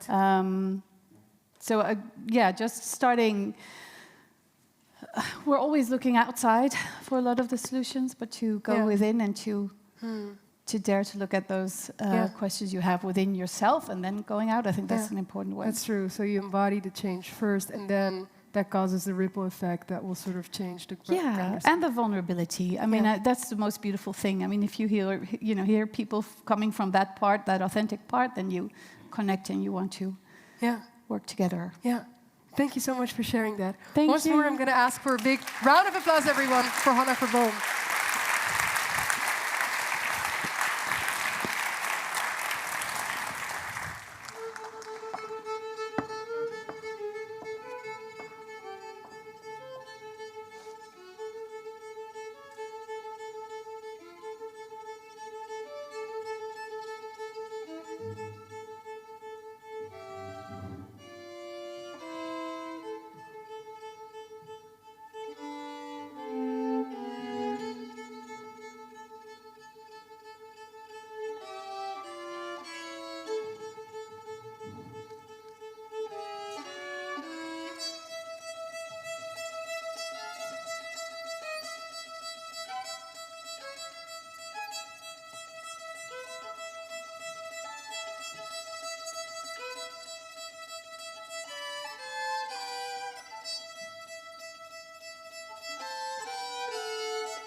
Tim Cliffhouse. Thank you so much, Tim. Thank you so much. Thank you so much for you really responding with the language of music, in essence, to all these insights of our speakers. So thank you so much for that. Thank you for telling me that I'm musically gifted, even though I'm not. I also really appreciated that bit. Now, with that, we have already reached the final and fifth Hague Talk of the evening. And for that, we will focus on past, present, and future. Because in this next talk, we're going to explore intergenerational equity, indigenous wisdom, and the idea of collective responsibility, and what today's decisions mean for those who will inherit their consequences. Now, for our final Hague Talk speaker of this evening, we are turning to somebody who is a climate advocate, a legal researcher. She is a part of World's Youth for Climate Justice, and she is the co-founder of Zenk-Agyei, a diaspora youth organization connecting African and European youth in global climate diplomacy. She's standing ready, so I would say give the biggest round of applause, everyone. Here is Noemi Zenk-Agyei. Wow. Okay, may I just say that after almost an hour of looking directly at the front, it's incredible to finally see you all. It is so incredible. Well, I want to talk about this whole age thing right now, because sometimes what happens when I get invited to join these events, I feel a little bit like I'm the designated young person on the panel. No insult to my co-panelists, and also thank you for inviting me. Please keep doing that. But it does always feel a little bit like someone's telling me, like, you represent the future right now, like, please speak for the youth. But, you know, like, I'm not the one speaker for the entire young population in the world. And because I'm the last speaker and you've been listening for a while, I want to ask you a question now. I know we don't like to talk about age usually, but could you please raise your hand if you are 40 years or younger? Okay. I see. Keep your hand up if you're 25 or younger. I see, okay. Is there anyone here who's 15 and younger? Okay, wow, the youth.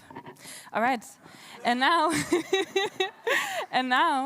I would like you to raise your hand if you're I want to say between 40 and 65. Okay. Anyone over 70? Okay, interesting, good. Now I know who's here. And I'm asking you this because I have another question for all of you right now, universal. Who here in their lifetime has been told that their generation is the future? Wow, okay, this is a universal experience, I see. Why am I asking this? Because throughout my lifetime, and especially throughout my activism, advocacy lifetime, I have heard multiple times from people senior to me in age, in position, in political, leadership positions, people in institutions, they've been telling me that your generation is the future. We really messed this up. We're so sorry. Now it's on you guys. Like, you got this, And I'm telling you this because I actually want to tell you a story about people who've seen that maybe that's not the truth. And that's a group from Europe, from Switzerland, maybe you're familiar, of a group called the Climate Seniors, Klimaseniorinnen. A group of women, 64 and older, who sued their government for climate inaction. And they did that repeatedly through all the national courts, made it all the way to the Human Rights Court in Strasbourg, the European Court of Human Rights, which decided that Switzerland had an obligation to protect its people, especially its older people, from the adverse effects of climate change, and that Switzerland had to reduce emissions. Why am I telling you the story? Because when we talk about just climate action, this isn't a youth issue. This isn't an age issue. It's intergenerational. And it means that everyone in this room, needs to show up for that. Why am I saying this? I want to make it clear that for everyone who had raised their hand when I asked for who is 40 and older, I want you to think about the world that you lived in when you were 20. You had seasons you could depend on, weather you could predict, and even though there was immense human tragedies going on around the world, at least you knew that the planet you were living on was a place that you could keep living on, that you could put more life into, that you could build a future on. Think about what the world looks like for a person in their 20s now. We don't have that. We are aware of the record-breaking temperatures. We are aware of the adverse effects of climate change. We are aware that in a city like The Hague, which is around 1 meter over the sea level, if we reach a global temperature rise that goes over 1.5 or 2 degrees, we might see, sea level rise up to 2.7 meters, which means that I think my feet would be in the water right now. You all, sorry. I'm painting this picture to say that, and we've heard this repeatedly today, that the science is very clear, the injustices are very clear, and like if you're not aware of them, I'm sorry, where are you? Because they're very loud.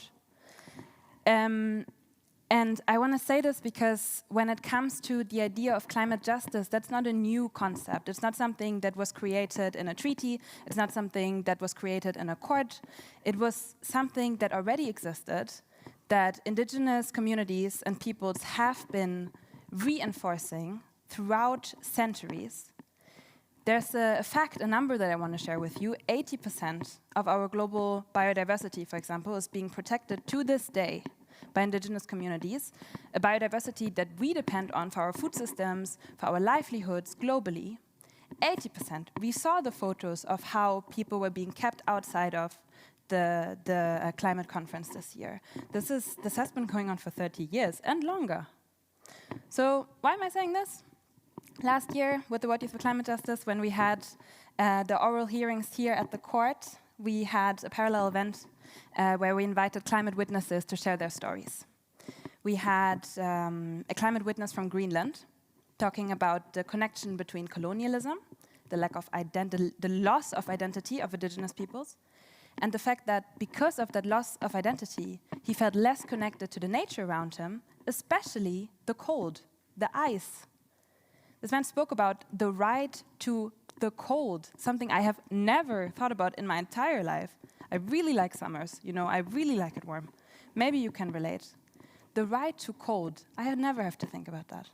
We heard about a climate witness from Sudan who was speaking about a crisis created in her country through a foreign-funded war, which only exacerbated inequalities that already existed. We heard from my colleagues from the ICJO campaign from island nations, from Fiji, from Mayotte, from the Philippines, living in a constant state of rebuilding after climate catastrophes. Constant, not once in a decade, not once in a lifetime, constant. Why am I painting this picture? Because there's a massive discrepancy between the system that is created to more or less, you know, kind of debate these things, maybe bring solutions forward, and the people who it's actually happening to right now. And that, telling you a little bit about the people I met along the way, brings me back to you, because I'm meeting some of you today for the first time. I think we've heard a lot about the problem today, and we've also heard a few solutions. But one thing I want to make extremely clear is that individual actions can create ripples, but collective actions can create waves. And this is something that we need to be doing more often. So, we heard about community gardens. You can be engaged there. You can be engaged politically. You can put your money where your mouth is. Stop just doing the things that are good for you individually and think about what is good for you and your community as well. And maybe as a final thought for now, I want to say something. There's a lot going on in the world, and a lot of it is just being made worse by the climate crisis. And for some of us, we can feel really paralyzed through that. And I want to say that I think it's extremely important for all of us to acknowledge that it's a massive privilege to wonder whether that's our fight to join. And it's empathy that shows us that if someone is hurting somewhere, it already is our fight to join. All right, I'm going to end it here. Thank you so much for your attention. Thank you so much. A big round of applause, everyone, for Noemi. Thank you so much.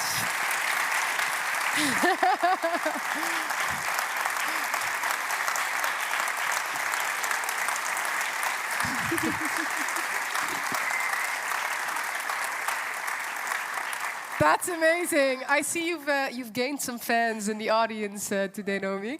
I'm looking around. Is there a question for Noemi at this stage? I am looking around. And there is one. Can we get a microphone? Thank you so much. Over here.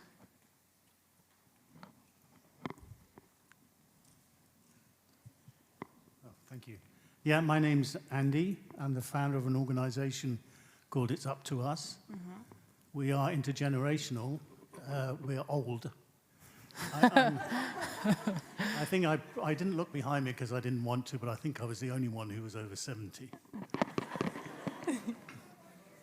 Good, thank you.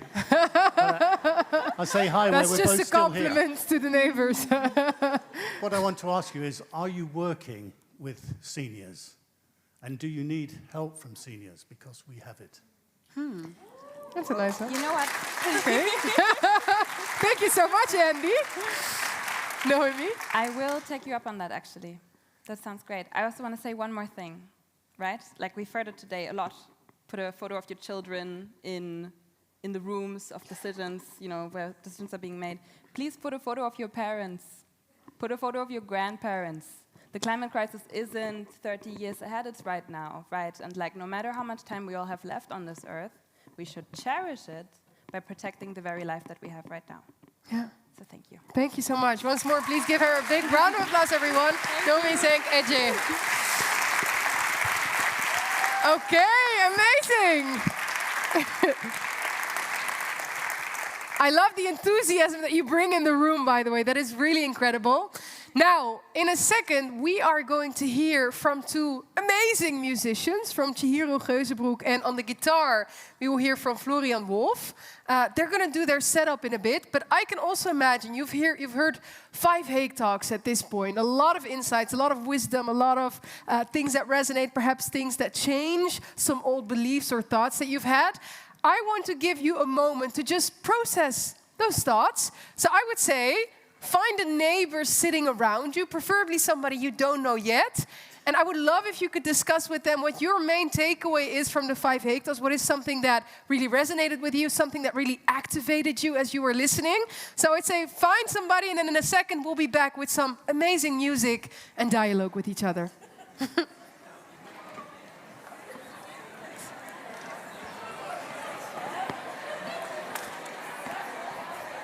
Nice.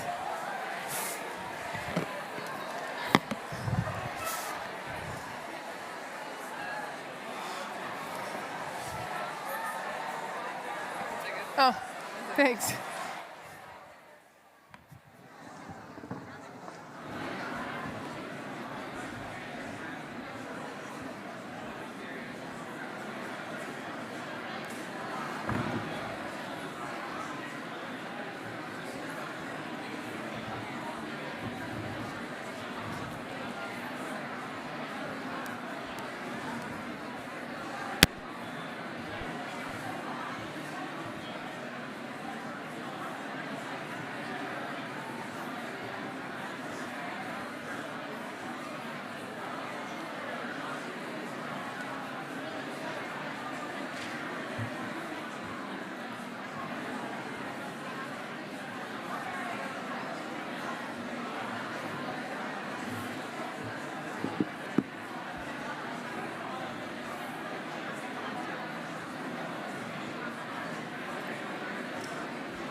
Hey.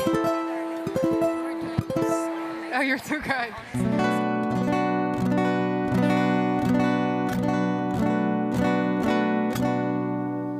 Check, check, check, 1, 2. Check, 1, 2.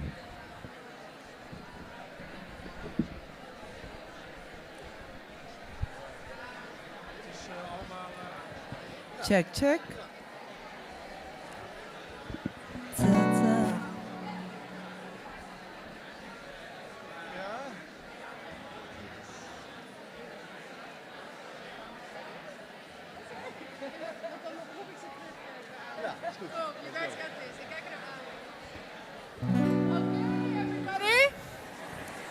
Okay. I hope that this is a good sign that you had a lot to discuss. So a lot of insights. Shh. This is a very good sign to me. I'm only as excited as I can imagine you to be to hear all your questions also later on, because in a little bit we'll have the dialogue. So please, anything that you discussed right now, some great conversation, great questions that emerged from sharing those insights, keep them on hold for a second, keep them fresh up in your mind, because for now we have the honor and the delight of listening to two amazing musicians. I would love to give the stage to them, but not before we give them a big round of applause. Here's Chihiro Geuzebroek and Florian Wolf, everyone.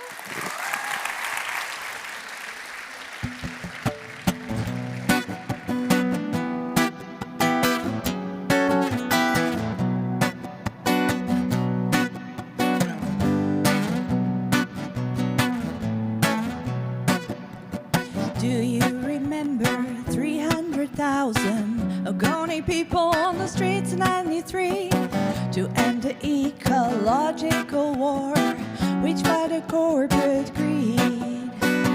3,000 oil spills, no reparation. Then came the military. Crops were destroyed and petrodollars bought killing police. Block the streets, disrupt our industry. Oh, can you hear our call? Shell must fall. Oh, shell must fall. Ogoni people not forgotten, shell must fall. They raped and tortured and murdered for oil. Ogoni people not forgotten, shell must fall. Just 3 miles from indigenous land sits a toxic waste pool. Heavy metals, radioactive trash. Fracking dumps are lethal.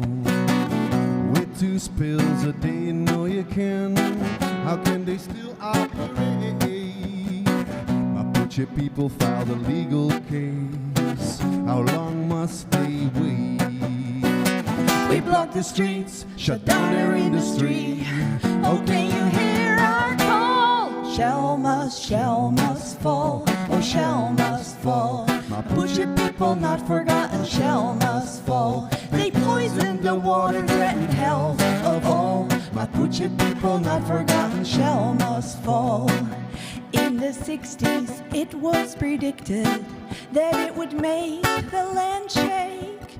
60 years later, extraction has caused over 1,000 earthquakes. They tore the land and cracks in the homes, and then the people too. Still bureaucracy, state complicity protects the fossil fuels. We block the streets, shut down accountability. Oh, can you hear our call? Shell must fall. Oh, shell must fall. Groningen is not forgotten, shell must fall. Denying damages, only the greed is royal. Groningen is not forgotten, shell must fall. Shell must fall. Oh, shell must fall. Human rights are violated, shell must fall. Shell must fall. Oh, shell must fall. Climate crimes around the world, oh, shell must fall. Shell must fall. Shell must fall. Shell must fall. Shell must fall. Everybody now. Shell must fall. Shell must fall. Shell must fall. Shell must fall. Oh, shell must fall. Our goal is clear and we are unstoppable. Unstoppable. Unstoppable. Our goal is clear and we are unstoppable.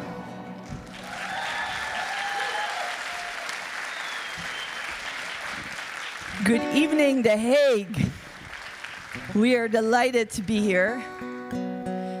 We have been arrested. This one is for our friends in Nigeria who are watching, who have lost so many of their friends, so many of their loved ones for decades.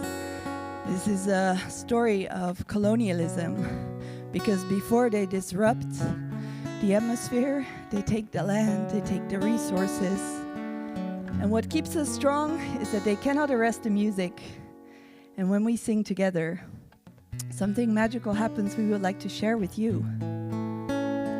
Yeah, because within the climate justice movement, whenever we go to actions or we go to protests, afterwards we always need to, recharge. These are intense actions, intense moments, and what better way to recharge than through music? Singing together. Through singing together.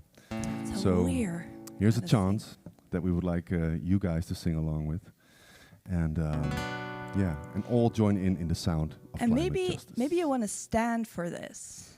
You've been sitting for a long time. Rise. Some of you may know this. Yeah, some of you may know this. And if you feel like you want to lean into your comfort zone edge, maybe you want to take the hand of your neighbor. Ooh, talking about connection and all. Yeah. Hey. So we'll sing it first, and then we'll do it all together. All right? Listen up. Hey ho, take me by the hand. Strong in solidarity we stand. Fight for climate justice. Fight for climate justice. Hey ho, take me by the hand. Strong in solidarity we stand. Fight for climate justice. Fight for climate justice. Hey ho, take me by the hand. Strong in solidarity we stand. Fight for climate justice. Fight for climate justice. Wonderful. Keep singing. We'll keep singing. We'll keep singing. We'll keep singing. Maybe but we'll split the room in two. Because we don't just want to have ripples, we want to create some waves. So we'll, from here, from Noemi and onwards, that way, we'll be group one, creating one wave. And the second wave will be you guys, okay? So I'll give you a sign when to start singing the chant we just did. Here we go. 2. You're with me. 3. Okay? Yeah. 1, 2, 3.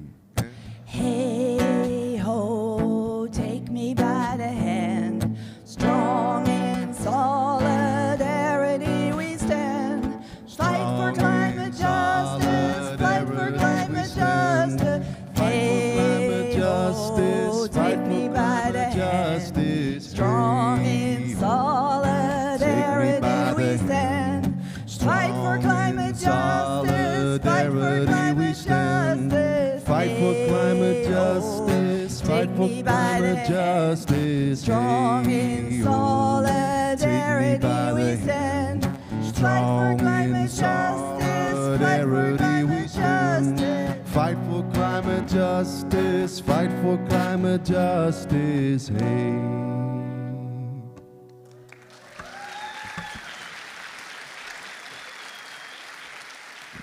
Give it up for yourself. Okay, this is going fast. We're going to the last song. And in this last song, I'm bringing my ancestors from the Netherlands. We'll be singing in Dutch. And my ancestors from Bolivia with this beautiful charango. It's not a ukulele, it's a charango. And as a person that comes from a lineage both of a colonizer country and a colonized country, I do my best. I do my best in many ways. And one of the ways is sharing some truths through music. So this one is for everyone who's doing their best to heal your lineages. And especially for Venezuela, who's on the front end of being invaded for oil, especially from people from Iraq, maybe, who are here, people from Afghanistan, who saw that 20 years there was money to spend 300 million a day to invade, but no money to do environmental justice. Palestine, yes, it's in the lyrics. Yes, thank you. Uno! We'll do that again. Ancestors, sorry. It's a lot of pressure. Okay, I'll do this again.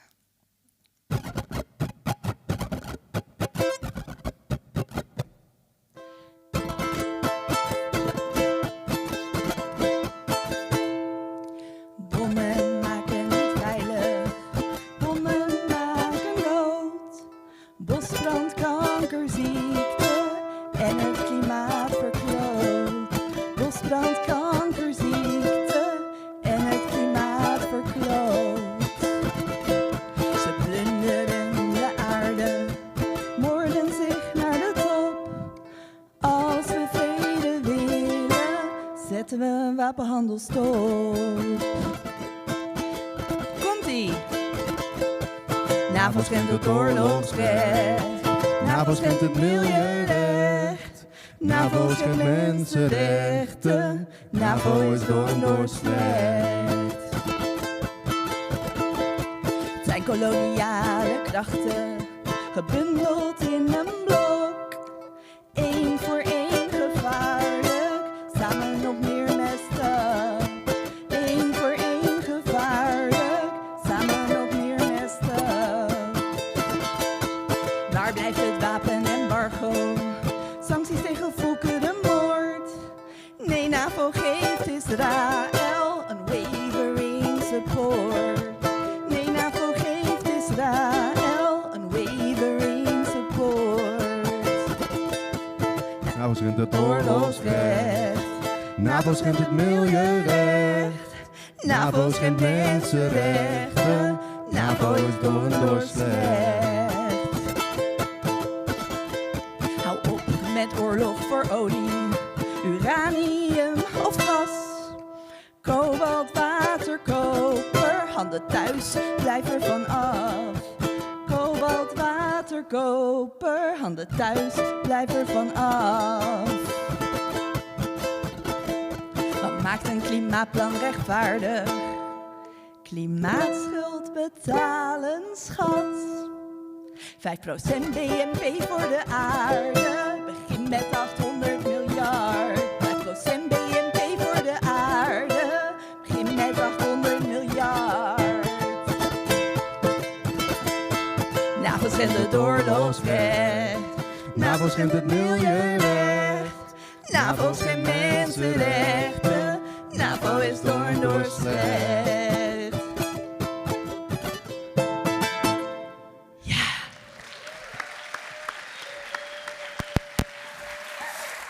Dank jullie wel.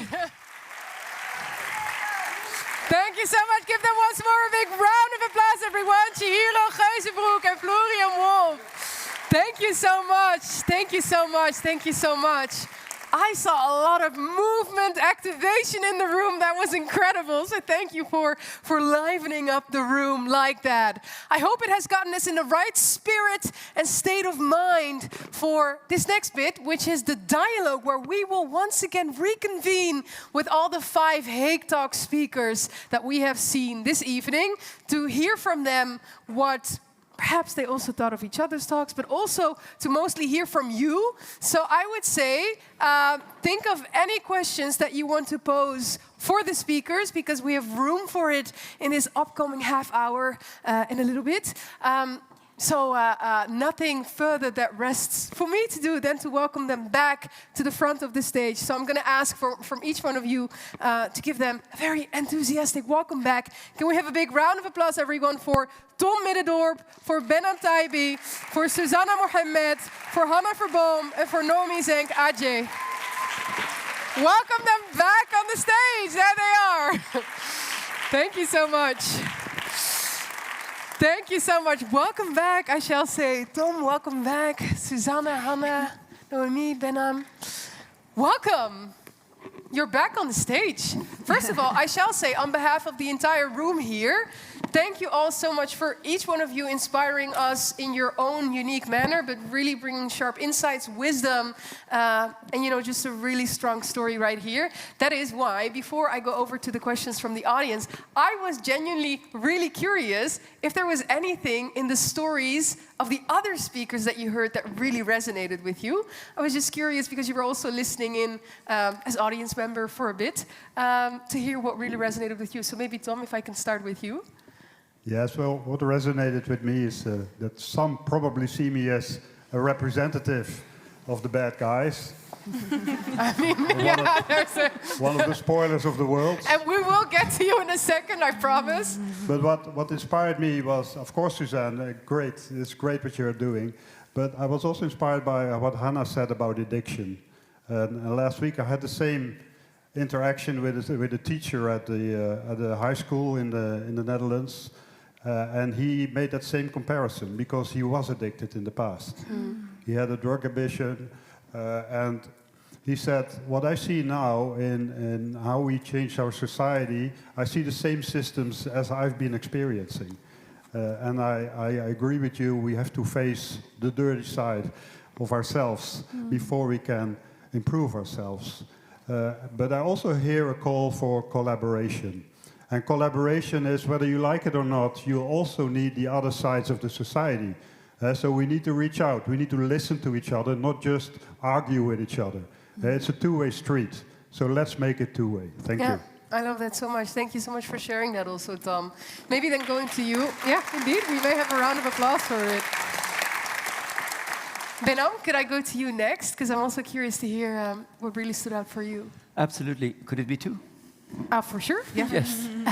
So first, I was also inspired by Susana's talk, especially the elephant in the room that we forgot to mention, the fossil fuel industry. And it reminded me of the discussions in the last COP in Brazil, where the Minister of Environment of Colombia, actually, together with our Minister of Climate, tried to put fossil fuel on the text of the agreement. Unfortunately, they were unsuccessful. But the first phase-out fossil fuel conference, it's called differently, but the first international gathering seriously thinking about the phase-out is going to be held next year, hosted by Colombia and the Netherlands. That's amazing. That's amazing. That's also something, yeah. If I may have a second one. You had a second one indeed. Very inspired by Hannah's talk about how you turn what she calls vulnerability in not only something that drives yourself, but also activates your surrounding. Yeah. So thank you for that. Something that connects us. Thank you so much. Susana, I would say the fan favorite so far with the with the ideas we heard back.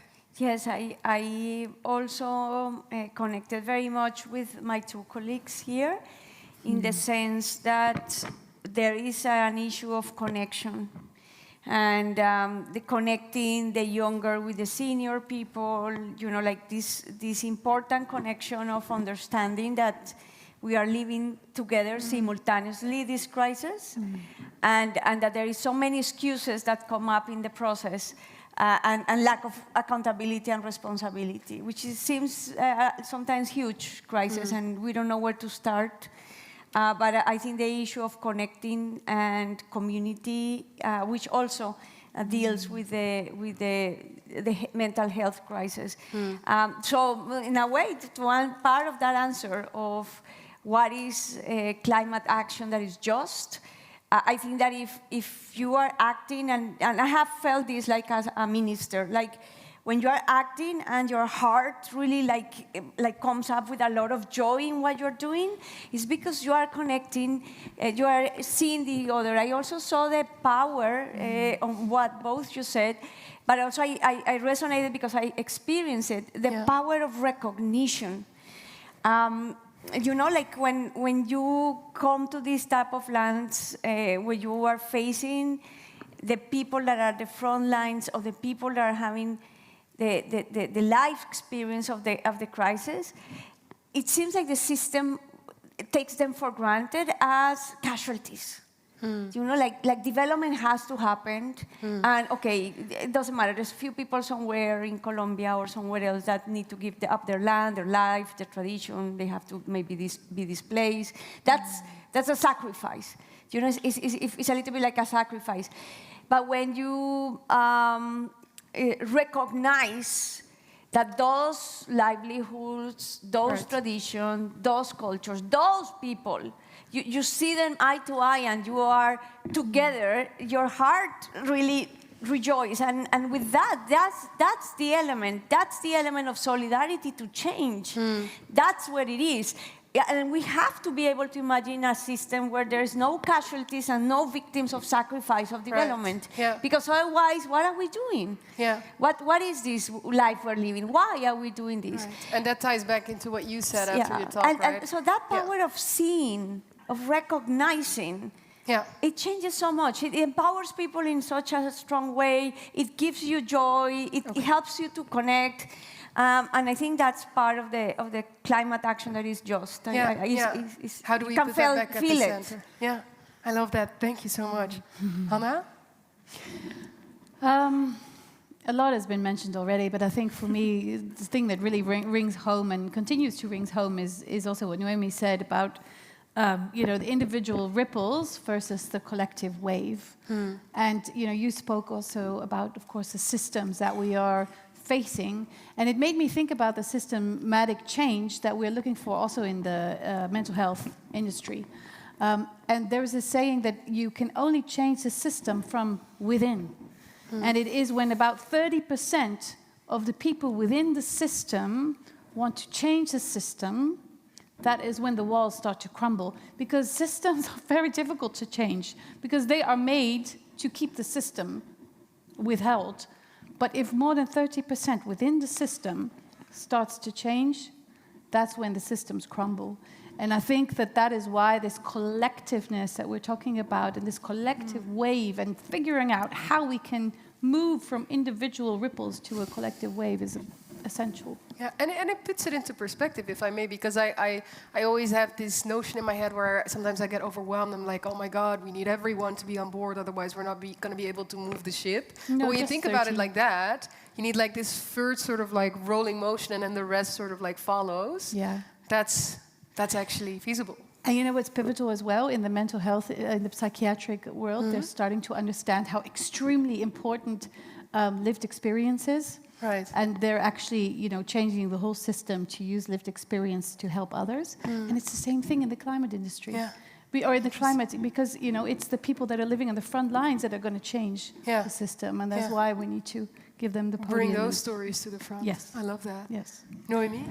So for me, honestly, I think I always appreciate when I hear someone speak, and my brain is already thinking 10 steps ahead of what that means on a more global level. And I think I had this with what all of you were saying, and one thing that I think really stood out to me was the thought that if you combine, for example, the mental health crisis to the climate crisis, you see people having to migrate, leaving their homes, for example, because of the climate crisis. What does that do to their mental health? What does it do to your mental health if your community lives in a constant state of rebuilding, for example? Right, like I think we all, to one extent or another, can understand what it means to experience a mental health crisis, like somewhere, even if it's not us personally, it could be someone in our family, someone in our community. What do you do if that is escalated because the ground that you're standing on is being ripped away from you? I think that's really something that when I was listening, I was like, wow, like that's really tough. And I don't think there's enough space in these discussions where all of these things are being connected properly, especially when it comes to migration. Yeah. Thank you. Totally. Thank you so much for sharing that. Thanks. I love to hear what you sort of like took away from each other also in sharing that. Now, I'd love to turn to the audience. You have been waiting for a really long time. Do you still have a question at this point? Yeah? Sort of? Okay, we have people with the microphones. Can we get the microphone here to take this question? Oh, you're going to hold for me? Oh, that's so nice. So you'll pull it away when I talk too much. I mean, now you're making it anonymous. I will say there are a lot of questions in the room, and let's definitely hear this, but in order to keep it as inclusive as possible, let's get to as many as we can. Yeah, I want to quickly check in who's in the room, and I want to check in if there are other indigenous people in this room. If you're indigenous, put your hands up. Or if you identify with indigenous knowledge. Oh, okay, 2. Okay, so I think there is a disparity in the space because indigenous people are not represented, the first point. Second point is colonization is one of the reasons why I am here in The Hague when I could have been enjoying my beautiful fishes, coconut on the trees, and beautiful climate, weather, coral, everything. But then who came? The Portuguese came first, took our lands, exploited us, enslaved us, sent us around the world. Then the Dutch came, like a general like him, was in my town, put a fucking fort up. Sorry for my language, sorry. But then I want to be correct also politically.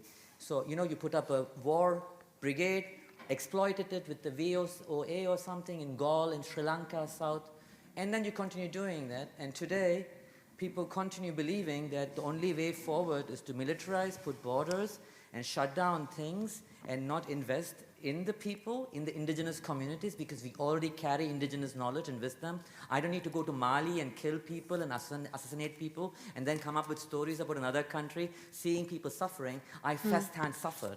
And my question again to the group and to everybody is, who is in the room, who is speaking, who are you listening to? Because you said, oh, you may sort of have a question. That again comes with biases because you assume that I'm newly European or I just came here from some part of the world. No. I've been here for a while, I've been here for longer, and I don't think militarization, what the West is trying to do, is another colonial project in disguise. And I think putting a podium for an ex-general, talking about green generals calling themselves, I think is very problematic, especially when there are not enough indigenous people represented within the climate justice movement. Right. Okay, your question is clear. Also,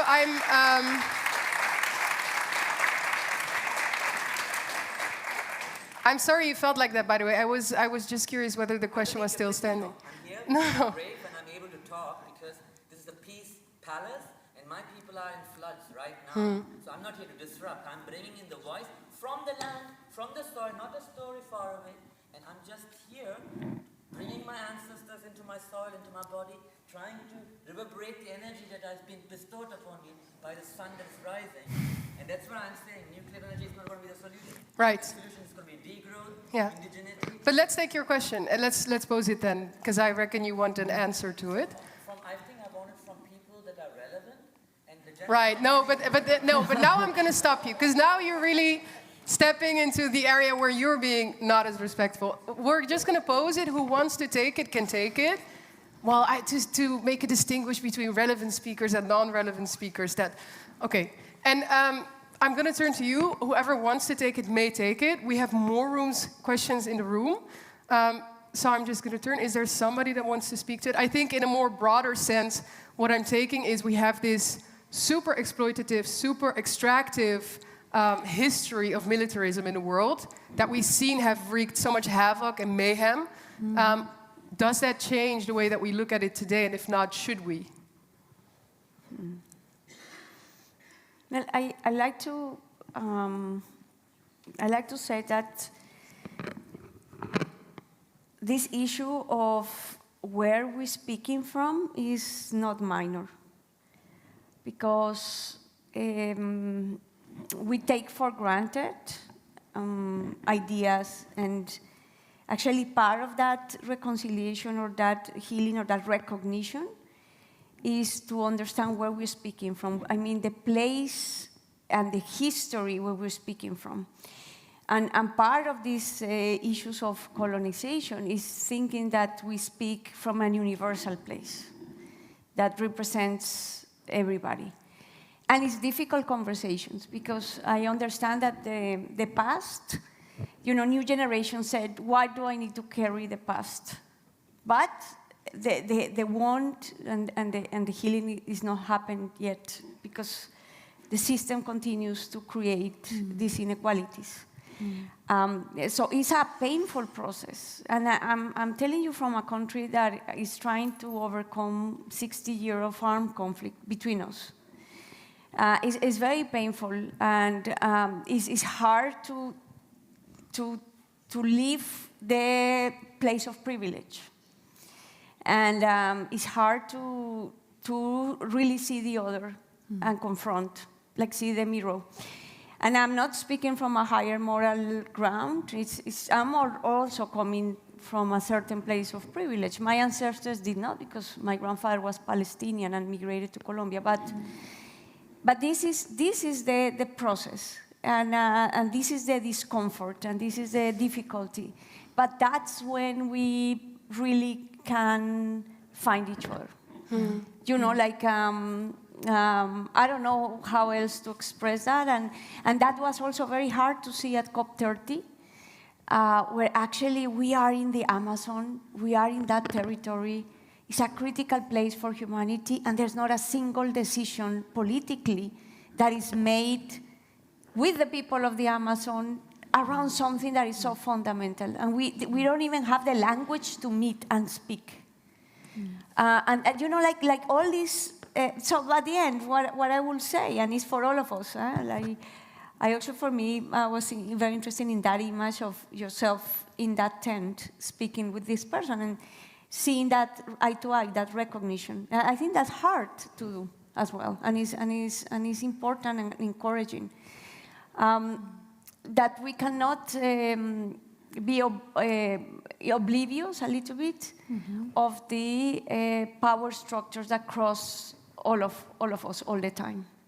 But the more and more we try to come through that, I think the more empathy we build, the more understanding we build, the more human also we become. And that's I think that's, I don't know how to explain, but I think that's part of the process of healing at our structural place. That's part of the process of being able to imagine a different world emerging. But it's hard. It's even hard to speak here, and it's hard for all of us to confront it. And usually power used to do this, like, no, let's not speak about it. Let's put the military, let's not allow I don't know how those indigenous people came up into the room in Brazil. I organized a COP with the United Nations in Colombia a few months ago, 1 year ago, and that was almost impossible. It's a fortress. I don't know how these indigenous people did it. I mean, they moved some energy and they got into the room. I mean, and it's like, I'm here. I'm here. This is my voice. This is who I am. I'm here. And I have a voice. Who's going to hear it? And then that creates a whole violent response, and it's like, why is this? What's at play there? I think a big part, and I've learned this also from working in mental health, when it gets uncomfortable, stay. Don't leave, stay. And when there's pain, stay, don't leave. Because there's a lot of pain when you're speaking. It's lots of pain, lots of pain, lots of pain. And it can be there because it is there. And we need to allow space for that pain. All of us collectively. It's uncomfortable, I'm sure it's uncomfortable for you, for all of us. But don't leave, stay, and allow that pain to be there. And when that pain can be there, then it won't, I mean, you always have the history of that pain, but it won't be as deep as it is right now. And we need to allow it to be there, like we're doing right now. Look at you. Your pain is justified.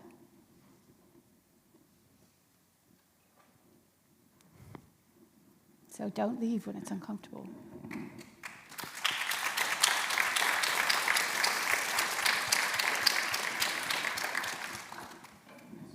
Thanks for saying that also. Thank you. Okay, I see that there are more hands that are going up in the room.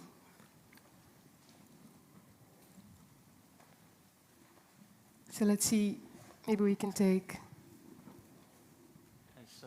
I want to talk about, you're talking about systems change a lot, right?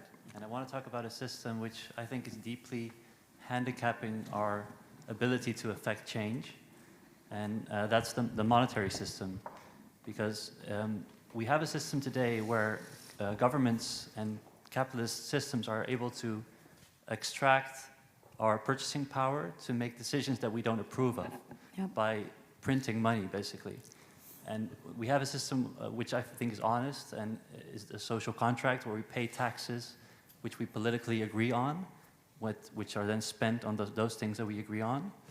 But by printing money, they're actually able to make decisions and spend money on certain topics or things that we don't agree on. Because so much of us agree on climate justice, but how come there's no change, right? There's no massive structural change. And I think the money system is one of the main ways that governments and companies can bypass our wish for change. So I think we need to fix that system before we are able to affect any change. Yeah, I think that's an interesting one to touch upon as well. The financial sort of like also system that keeps everything in place the way that it is, and also what the impact of allocation right there can be. Is there anybody that wants to touch it? Behnam? I was actually briefly referring to that on my comments on the previous speakers. I think it's not only money, but it's a vested interest. And the vested interest is very strong and keeps itself also in that position. I read an article about actually the most recent COP in Brazil, where the number of lobbyists walking around from the oil and gas industry were actually more than, I don't remember, definitely more than indigenous people, but a frighteningly high number. And eventually there was an attempt made to even for the first time include fossil fuel in the actual text of an agreement to start talking about phase out. And eventually it was sort of omitted from the final text. So it is the vested interest, and somehow the vested interest stays in the picture. So I think that is one of the issues that has to be addressed. And of course, vested interest and government are also very closely intertwined for understandable reasons. This is also not only from the evilness, but it also has historically grown into each other. So I just want to say we need to look beyond only money. Yeah, that's a really clear one. Just to add one thing, it's like also the structure of the economy and the rules of the financial system. So the rules of the financial system are not set for the climate crisis, actually are against it. So for example, Colombia, we decided that we were going to put a limit to extraction. So we said we're going to stop exploring, and we're just going to use the contracts that we have so that we put a limit, like don't expand the frontier of exploitation. And immediately IMF, World Bank, like the creditors of the government of Colombia said, so how are you going to pay your debt? Because if that's your income, and then you start seeing that this is not only a matter of the energy transition, But what's going to happen with a whole economy which is based on fossil fuels? It's not only the energy, it's the banks, and there's no other business like fossil fuels. It's the countries that are producers and exporters. How are they going to shift their exports? So what you see in European Union is that is happening because you have a collaborative environment, which is the European Union. So you say, okay, Norway can give us oil and gas, and you fix prices based on the European Union agreements, and then you start doing the transition. But the rest of the world, we don't have that. And then we have countries that make, the whole petrostates are based economically on the exploitation of oil. So the transition implies a whole economy, which means diversification of economic sectors. It means how debt is going to be paid, or how can we use debt actually in a political agreement. If we pay with the current rules of the book, we cannot do the transition. Nobody puts their economy at risk. So we continue. We have now 120% more planned production than what is needed to keep the temperature at 1.5. Yeah. But we don't address that. And why we don't address it? Then because of this imbalance of power, these vested interests. So we need a critical mass of countries, and that's what actually the conference in Colombia, hosted by Colombia and the Netherlands, looks for, to start putting the issues of this transition that are systemic and large, and that, as you rightly said, it has to do with a whole economic change that is to change the rules of the game. Right, otherwise we keep on maintaining this perverse incentive, is what you're saying. It's like trying to put a triangle inside the circle. The circle is the change, the triangle is the change, but the circle is the current system, it doesn't fit. Yeah, yeah. Thank you so much for sharing. Just looking, Noemi, Tom, do you want to add to that? Or shall we take maybe some last questions from the room? Well, I think it's about a lack of urgency. As Susana said, if we can print money for 5% security, why can't we print money for 5% climate? Right. So it's about making choices, and people make choices when they feel the need to make that choice. So it's about making that urgency being felt. I feel very uncomfortable being here because I know that some see me as part of the problem, and I represent the problem a bit. But I think we are facing the same problem, and we are recognizing the same problem. We are both recognizing that we are in an unsustainable process. And we are, every year, we take millions of tons of resources out of the ground, and 93% of that we turn into waste. And we do it as quickly as possible to make more money. That's the toxic system that we are in. And we need to break that because it's an unsustainable road, and it will only lead to more misery.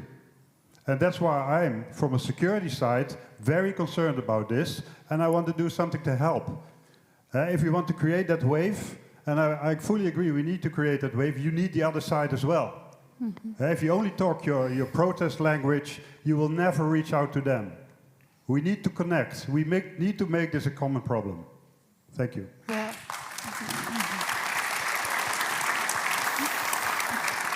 Thanks for sharing. I see a hand right there in the back. Hello, my name is Jen, and I also worked in the Youth Advisory Panel of the Global Center on Adaptation this year, and now I'm doing my PhD in a Dutch university. I think another elephant in the room is that the science that this entire climate movement entails. I wanted to ask, I think I was particularly interested with the talk on climate engineering, nuclear power.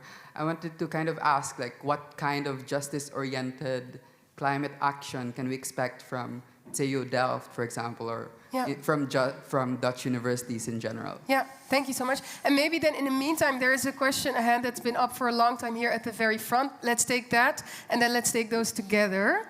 Right here, to the right.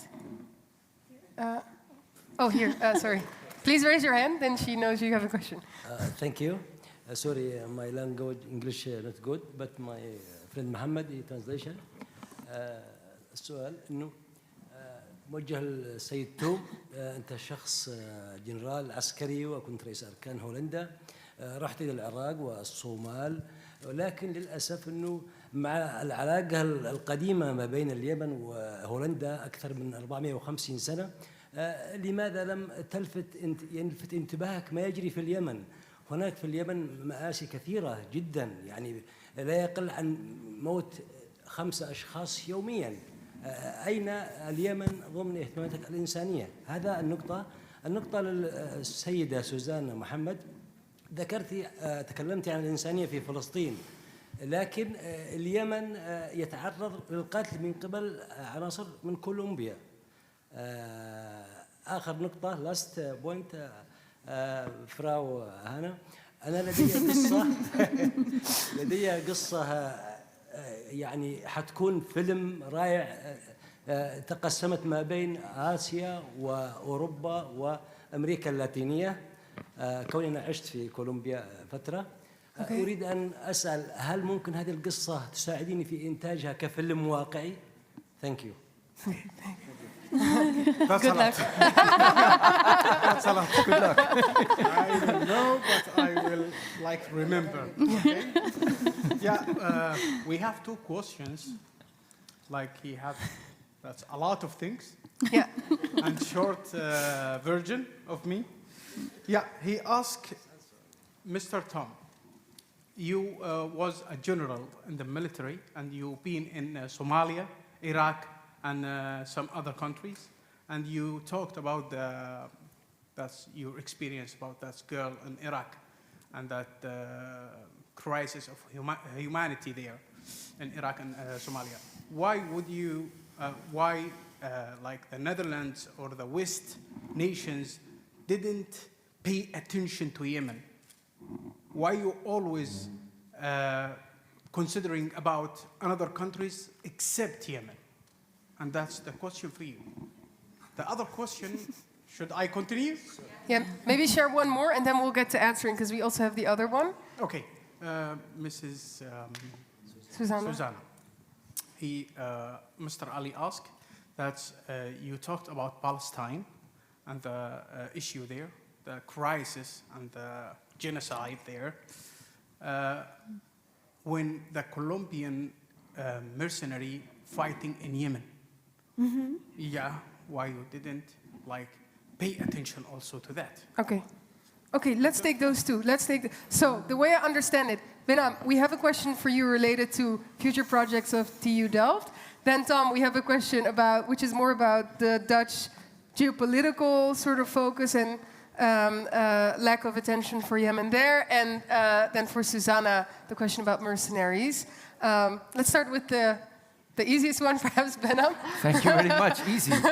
I wouldn't exactly call it easy, but thank you for the question. I mean, relatively, right? That's actually fair. Compared to the other questions, yes, I'm in a comfortable position here.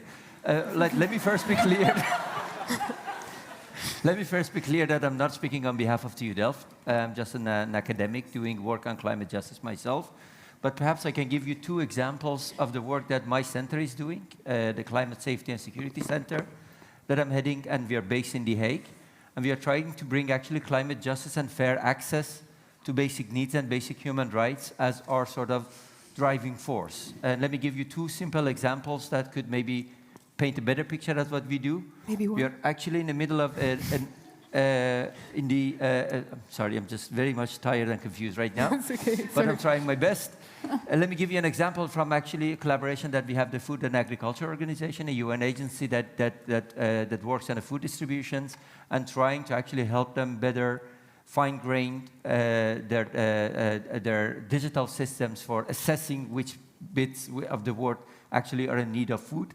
So that's really an engineering approach, an engineering focus from digitalization to better understand. A last one, if I may, is a collaboration that we are about to start. We are actually in the process of hiring a PhD student on this project, a collaboration with the Red Cross Climate Center, in which we focus on climate justice and adaptive capacity, particularly in informal settlements. Yeah. So people that have to move because of conflicts, and those informal settlements are exposed to additional climate. Right. Small examples, but we do what we can. Yeah, and maybe perhaps afterwards you could find each other and chat some more about it, because it seems there is interest. Tom, not an easy question, and perhaps not one that's your direct line of responsibility right now. No, it's more, of course, it's more a policy question, a political question, and maybe Foreign Affairs could address that better than I will. Bumpy, there you go. what I've seen is that military are being sent to areas where there is a national issue at stake, where something is happening that affects our national interests. And in Iraq it was oil, let's be honest. In Somalia it was piracy. In Yemen we didn't bother because it didn't hurt us.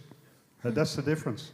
Yeah, that's the honest. And often when we are sent, we are fighting the symptoms of a much deeper problem without addressing the root causes. Yeah. And that's why I'm so committed to climate change, because I increasingly see that climate change is the driver of a lot of friction in the world.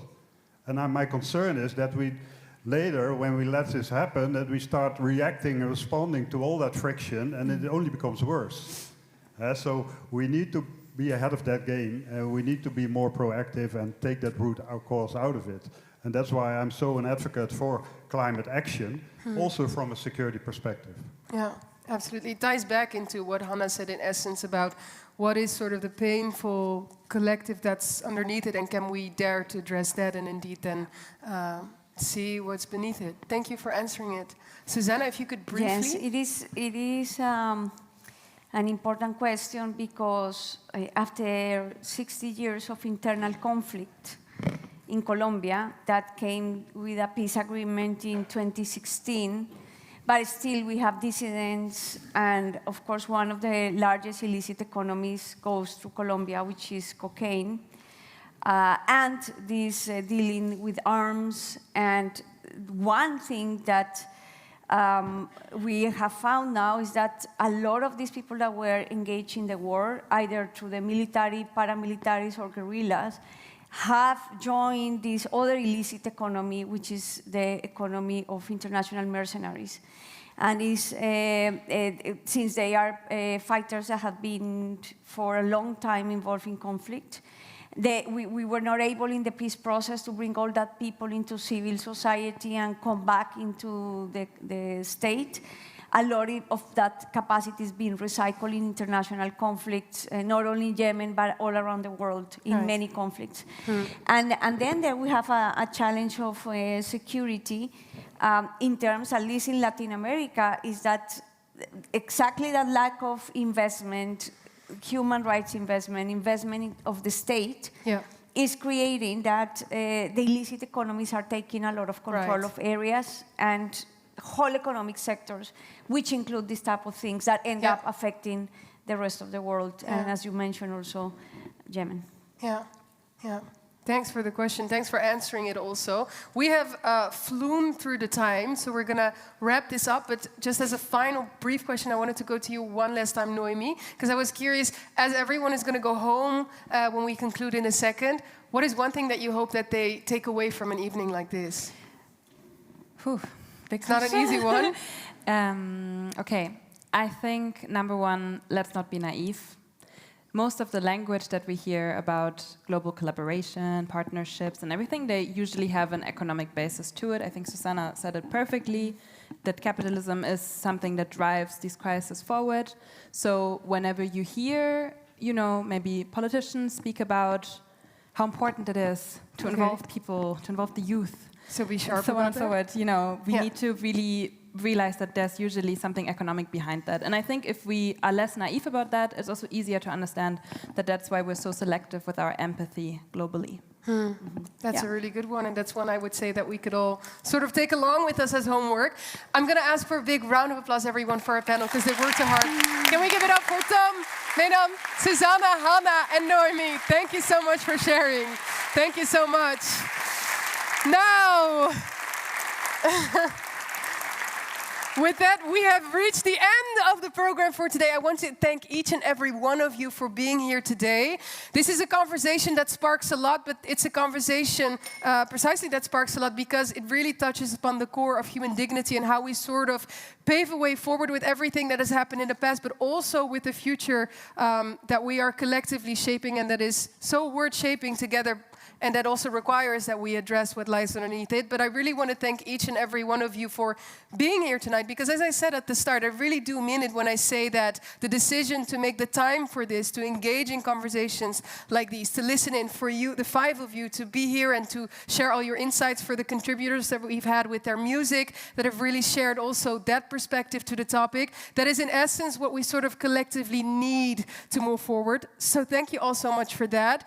I want to thank our incredible technical team up there that have been working very hard backstage. Give them a big round of applause. The organizing team, all the volunteers without whom none of this would have been possible. Thank you so much. Now, one thing is clear. There's a lot of work ahead of us, and that is why we won't say goodbye. We'll simply say until we meet again. Thank you all so much for being here. Thank you. Thanks. Super bedankt. Thank you.